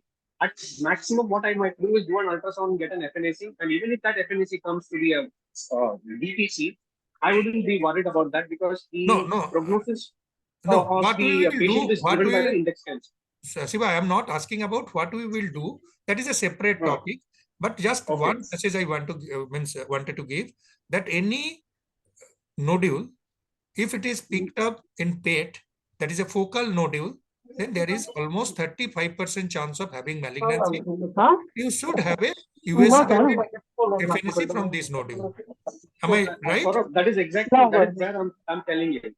So generally speaking, you're right. Generally speaking, you're right. But if that is what I said, if staging purpose of the scan was done, you may choose not to do it also. But I mean, it may not be medically right not to do it. So in that, for that reason alone, I may lot of cases. Establish the diagnosis. So in a lot of cases, even after the diagnosis of PAPCA, we just ignore it if the primary malignancy is very aggressive and there is so this is a separate issue. Forget it. Now, FNAC or core biopsy for this patient? FNAC, I think. USG guided or conventional? Always image guided. Kapil? Always image guided. Our protocol is always ultrasound guided because of two reasons. One, the thyroid nodules can be multicentric, and within the nodule there might be multiple areas, and you should take the FNAC from the most suspicious or the most suspicious area or the most suspicious nodule. So it's almost so this was the question for Dr. Sethi. Already Dr. Kapil has asked. So if there are multiple nodules, from where to take FNAC? Dr. Nitin. And if there are, so this is one question which already Dr. Kapil has asked, that it is not the size of the nodule, but the character of the nodule, which is more suspicious for malignancy. There may be a 2 centimeter or a 4 centimeter nodule, 3 centimeter nodule, which is a clearly cystic.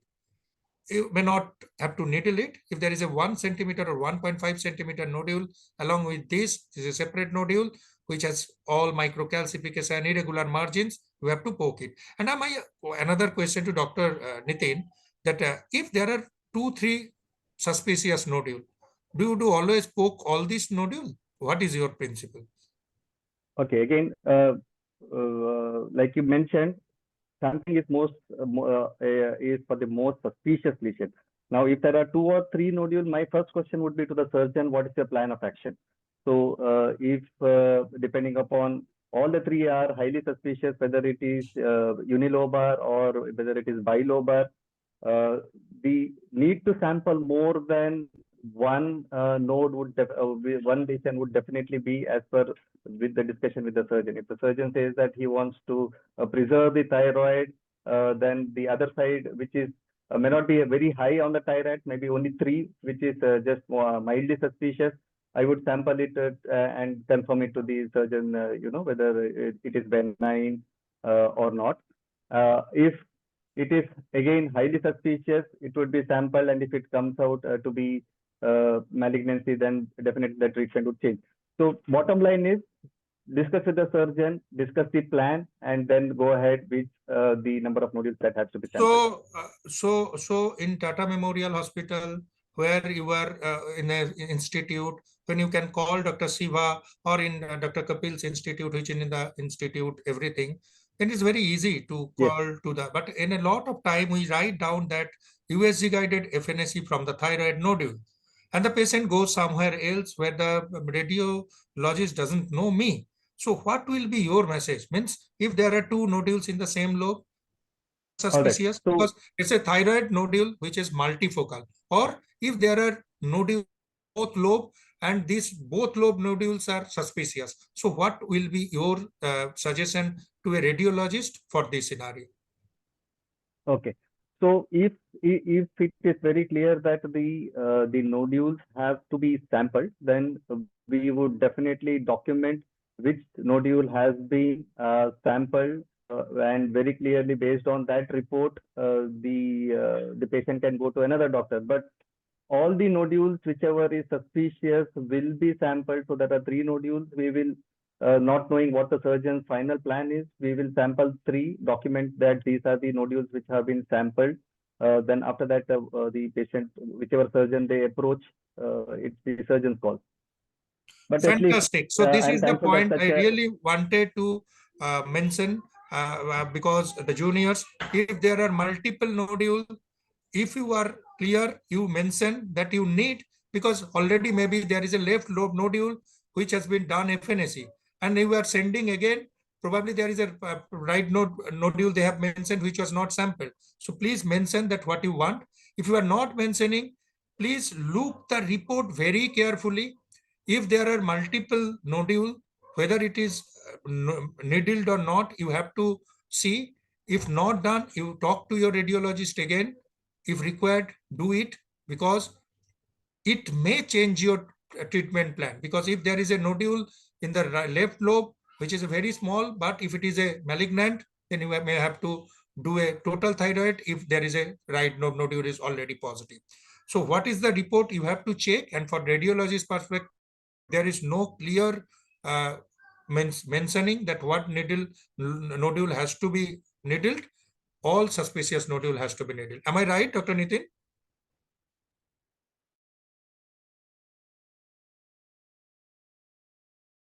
FNAC, excellent. Bethesda, I'm not going.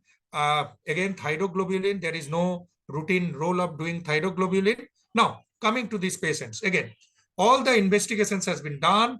This is the 3 into 2.5 into 1.8 centimeter right thyroid nodule. All other are clear. USG guided FNAC is Bethesda 4. What will be your plan? Dr. Kapil.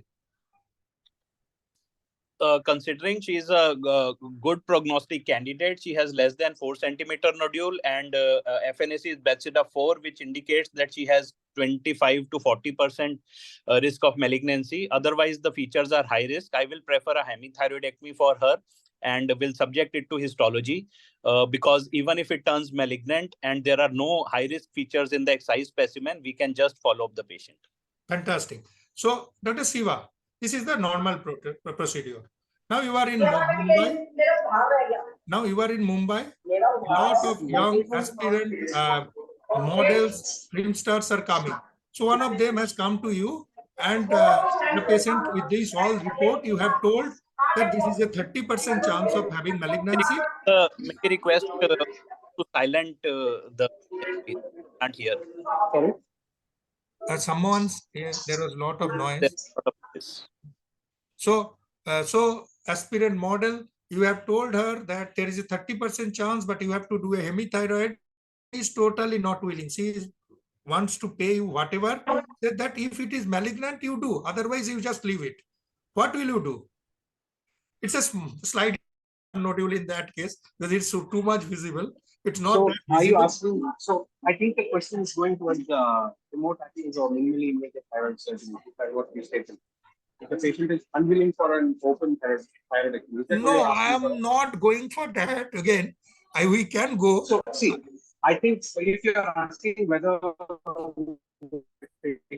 the time it may not be malignant and 30% of the time it may be malignant. Is that a worry for the patient? I was not been able to follow you. There was no, the question I'm not able to understand. So my point is the patient is not willing for surgery. She is asking, is there any test to tell you more convincingly that whether it is so malignant you're or asking not? whether you'll Exactly. be doing any molecular tests. So as of now in our practice, we don't do molecular diagnosis because it's not available and affordable. I mean, it's costly investigation as well. But more than that, what I would suggest is to know what your institute,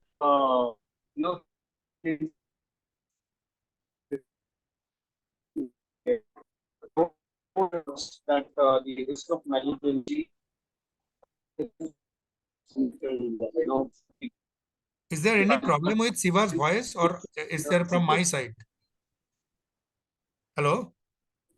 Dr. Kapil? Hello. I think Dr. Shiva's voice is cracking. Yeah. Dr. Kapil, then in that scenario, if you can take it from here. Yes, sir. So molecular testing, as you have put it in your slide, it's still in nascent stage, more so in our scenarios, although it's picking up fast in relatively more well-developed nations. There are two issues on molecular testing. One is the pre-operative diagnosis in terms of mutational analysis is difficult because these tests, they lack specificity. They have to be tested after the specimen is excised on the tissue specimen, and it is then that you can reach a conclusive diagnosis. Second issue with them is they are very expensive, they are costly, and whole gene panel in thyroid costs nearly 2 lakh rupees. So most institutes, including mine, they are not going that path, and we are mostly subjecting our patients with a detailed consent to a diagnostic lobectomy, followed by further treatment if indicated. So exactly. So yes. Am I audible? Yes. Please. Yeah, I agree with what Dr. Kapil said, and what I was trying to make a point was I do agree. The point that it's costlier, it's not affordable. The other thing I was trying to say was to know the risk of malignancy of Bethesda 3 and 4 at your own respective institutes, right? It may be higher than what is quoted in literature. Like for example, the risk of malignancy for Bethesda 3 and 4 in our institute is way higher than what is quoted in literature. And there are reports from Amrita and from PGH Chandigarh where the risk of malignancy is close to 60 to 70%. Can you hear me? Yes. Yeah.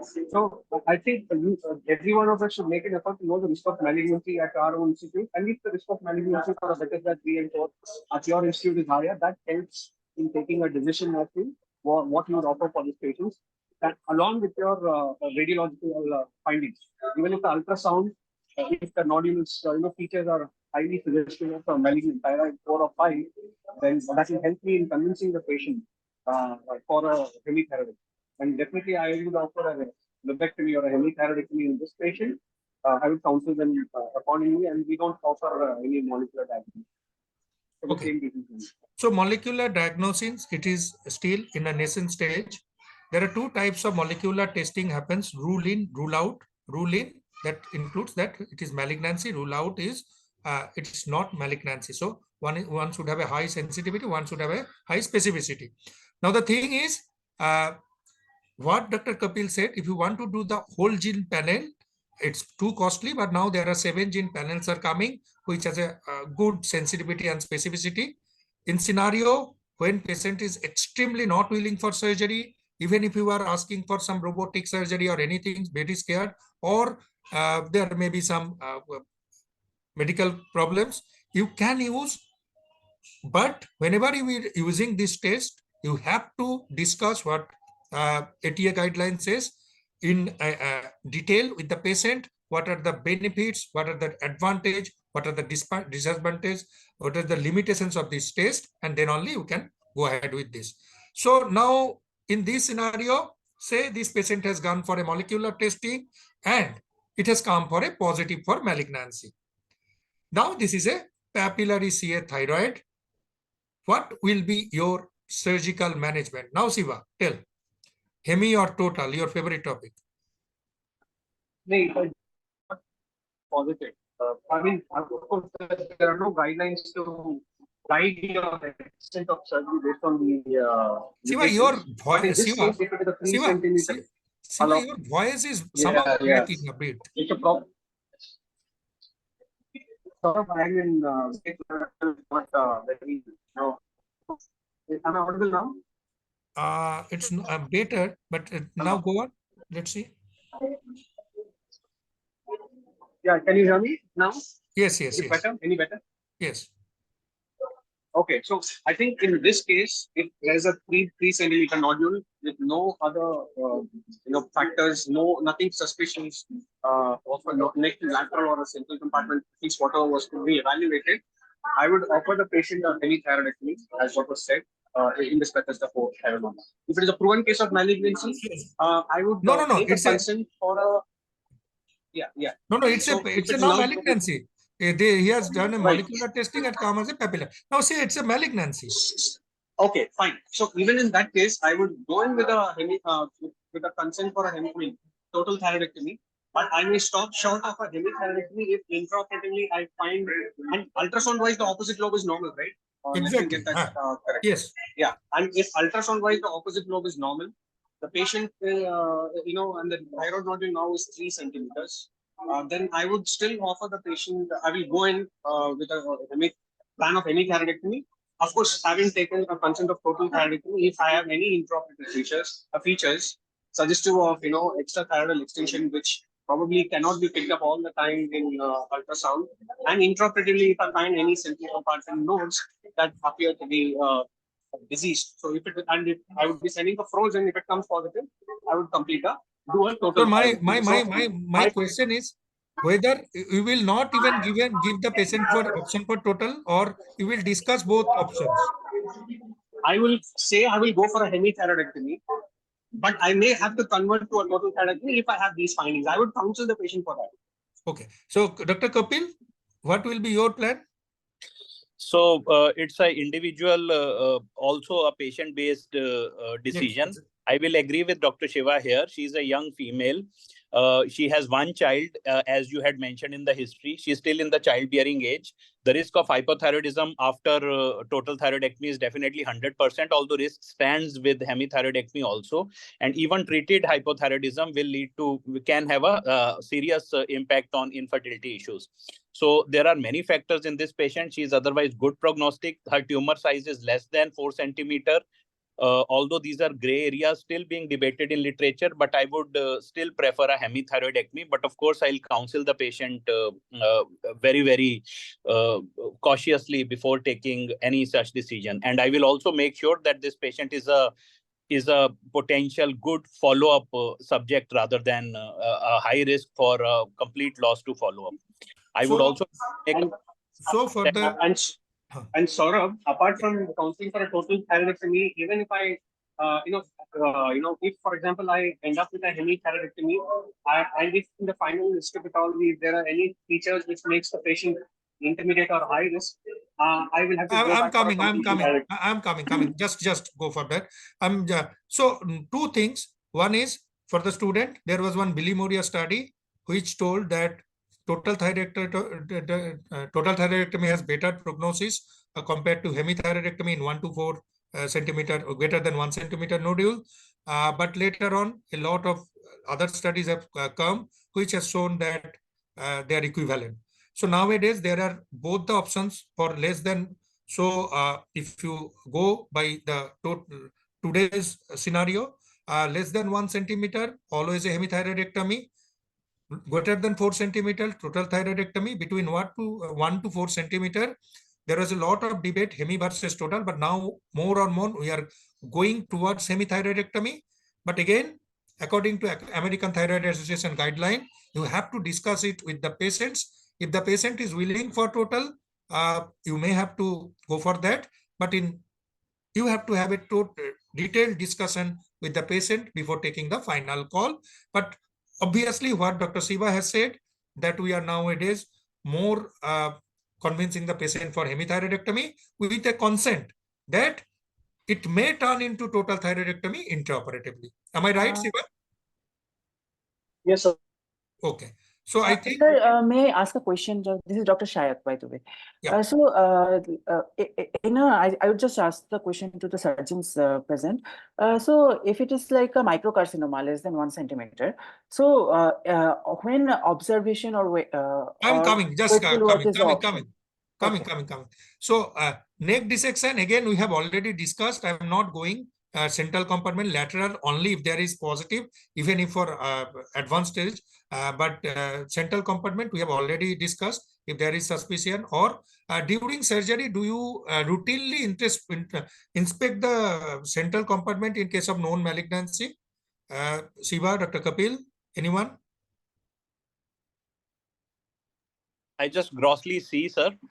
Don't sort of take it too seriously if there are no preoperatively detected lymph nodes, or it's a low risk tumor as in the current stage. As I already alluded to a very important point, even if there are small nodes that are left behind, they don't make a significant difference to. Exactly. So Siva, are you there? Oh, he's not there. So this is there. Routinely, you should just have a inspection nowadays, they're saying. And especially in this scenario, what Siva was saying, if there is any central compartment node, if suspicious, sometimes we send for frozen and then we convert it to total if it is positive. So post-operative histopathology, follicular variant biopsy, size 2.8 into 2.6 centimeter, no ET, surgical margin close but free, no LVE or PNI. Dr. Sayak, will you offer radioiodine therapy for this patient? No, sir. This is a purely low risk patient, and also this patient has undergone a hemithyroidectomy or total. No,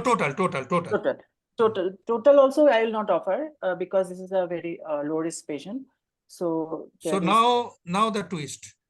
There is reported that there is a very small into 0.5 centimeter attached to the main specimen, shows metastasis from papillary thyroid carcinoma. So this is a clinically non-apparent node that has come into the specimen. So this still makes it a low risk, even though there are few things where they say that the size of the metastasis should be more than 0.2 centimeter or something like that. But there are studies which have shown if the node is clinically inapparent, like studies by Ito et al. And all, clinically inapparent and has not been detected by any of the clinical examination, USG, and also during surgical inspection, and just a node that has just come out with the fibrofatty tissue attached to the thyroid gland, it is still a low risk, and I may not give the patient, I will not offer the patient RAI and ask the patient for a wakeful watch.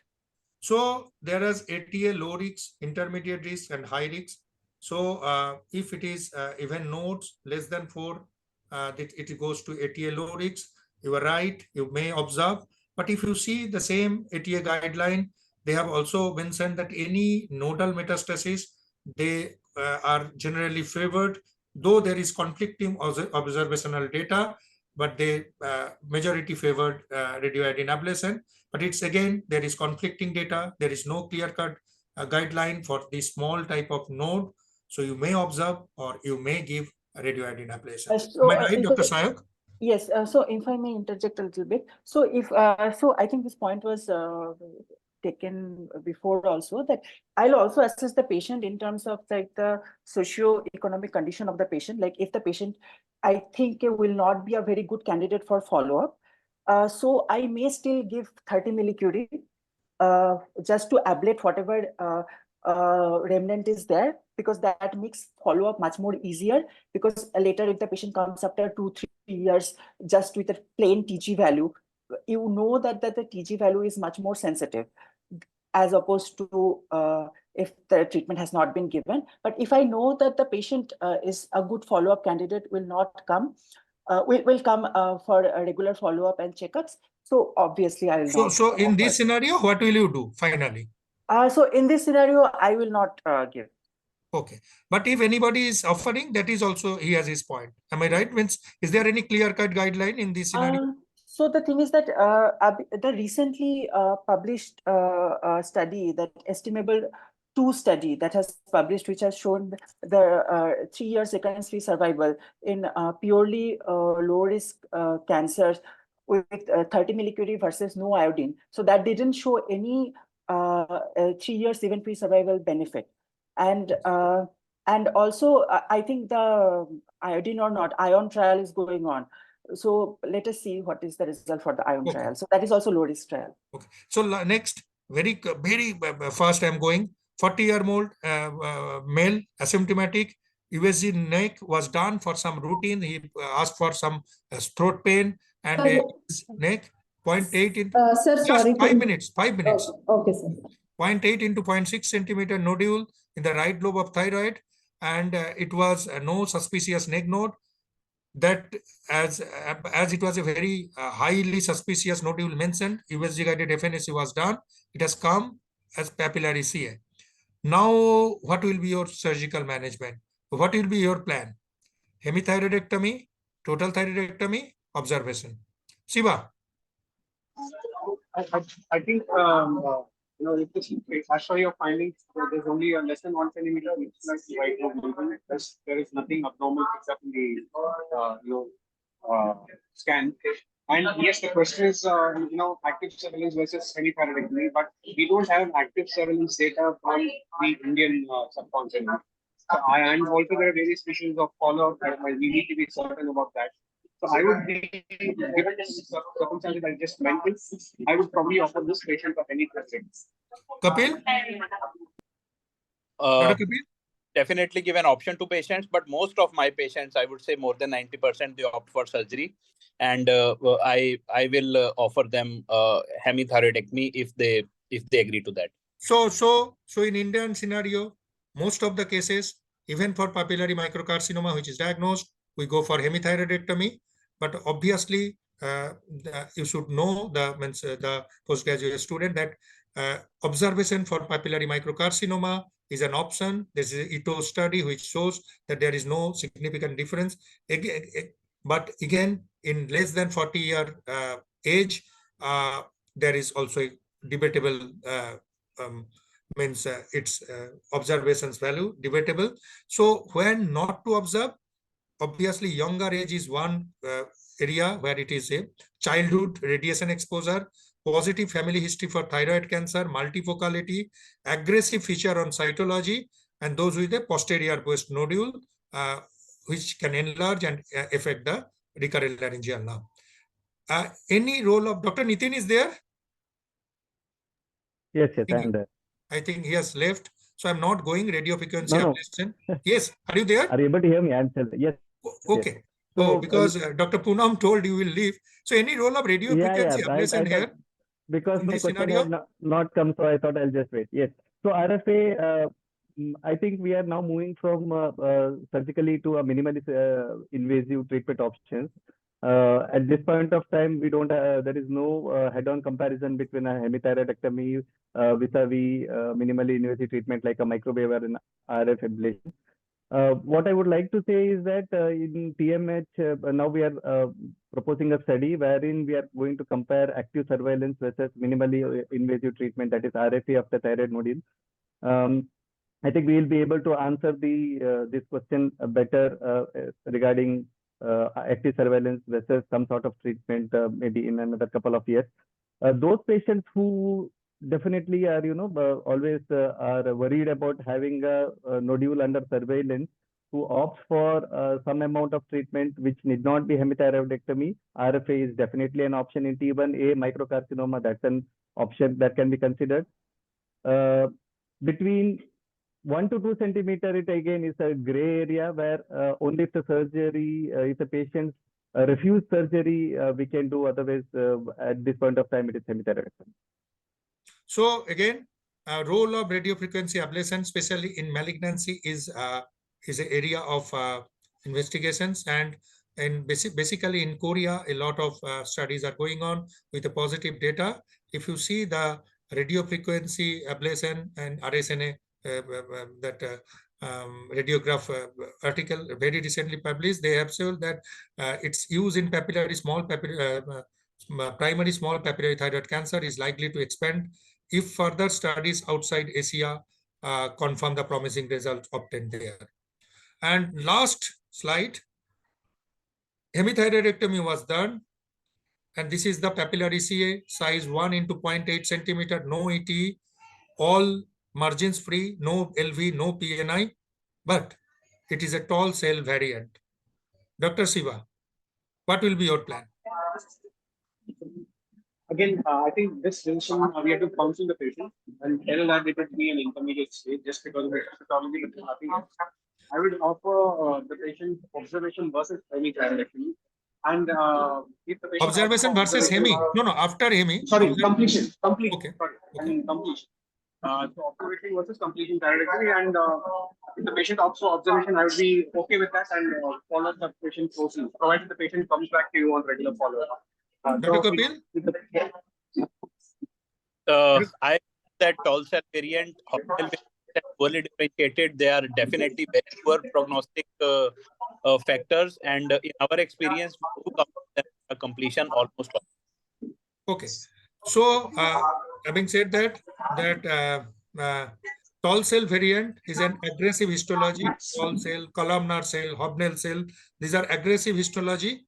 And if you see, there is a recently published data in 2017, not very recently, which has shown in a that these are with a higher extrathyroid extension, nodal metastasis, and worse prognosis, and they concluded that all patients with tall cell variant histology required more aggressive therapeutic approach and closer follow-up than classical patients. That means they have recommended for all patients total thyroidectomy. However, in ATA guideline, they have not mentioned that even for this, they have kept them under intermediate risk, but on the basis of tall cell or Hobnail cell, they have not asked for further decision making on total or hemi. So, but again, this is a bit gray area, but you have to be, whatever you do, it has to be done. Either you can go ahead with, like Dr. Kapil said, that some institute, they consider it as a very high, it is always a very high risk group. This is a high risk variant, and they go for total thyroidectomy. But even if you are observing these patients, this is also an option, but there should be a very close monitoring, and you have to explain all the adverse features which may happen with regular follow-up or without doing completion has to be explained to the patient. So with this, Saurabh, if I can just add one point. Yes. We just need to, I totally agree with how you concluded. Just for the students that you need to go with the case that is in front of you. If the patient had any other additional feature other than just being tall cell variant, I would have probably offered a total thyroidectomy. But if it is the only point, or is intermediate, we have to discuss it with the patient. That's the point. So let the message not be that in tall cell variants we can also do a heavy thyroidectomy. It is in highly select cases that we would not do a completion thyroidectomy, but then most often we might do a total thyroidectomy. But there are certain select patients where we can also observe, provided there are no other factors such as indifference. Okay, so with this, I am closing today's panel. Thank you all. Excellent. I'm really happy to have panelists. Thank you. Thank you so much. Thank you, everyone. Thank you so much, Saurabh. I know you are very busy, but still you took out time from your very busy schedule and made this very interactive panel. I thank Dr. Shiva, Dr. Nitin, Dr. Kapil and Sayak to being there and having a very interactive session. So with this, we conclude this webinar for 2 days. And then at the end, I would like to thank you all on behalf of our Department of Head Neck Surgical Oncology at TMC Mumbai. And first of all, I would like to thank Dr. Sudeep Gupta, sir, who is the director of Tata Memorial Center, for his support, and he agreed to be the patron of this meeting. I would like to thank Dr. Pankaj Chaturvedi, sir. He is the director of ACTRAC and the professor in Department of Head Neck Surgical Oncology. And he has been always the inspiration to do something new and academic. I would like to thank Dr. Naveen Khatri, sir, who is the Deputy Director, ACTRAC. He provided us all the necessary support and the logistics. I would like to thank Dr. Sudhi Nair, sir, who is the who is the head of the surgical oncology at ACTRAC, for his all academic inputs. And I would like to thank Dr. Sarvani Ghosh Laskar, madam, for the academic and logistic support again. I would thank sincerely to all the faculty members for their active participation and contribution. I would like to thank all my residents and fellows, especially Mansi, who helped me with the making of the flyer to this today's conclusion successfully. She has been really very always there for the webinar.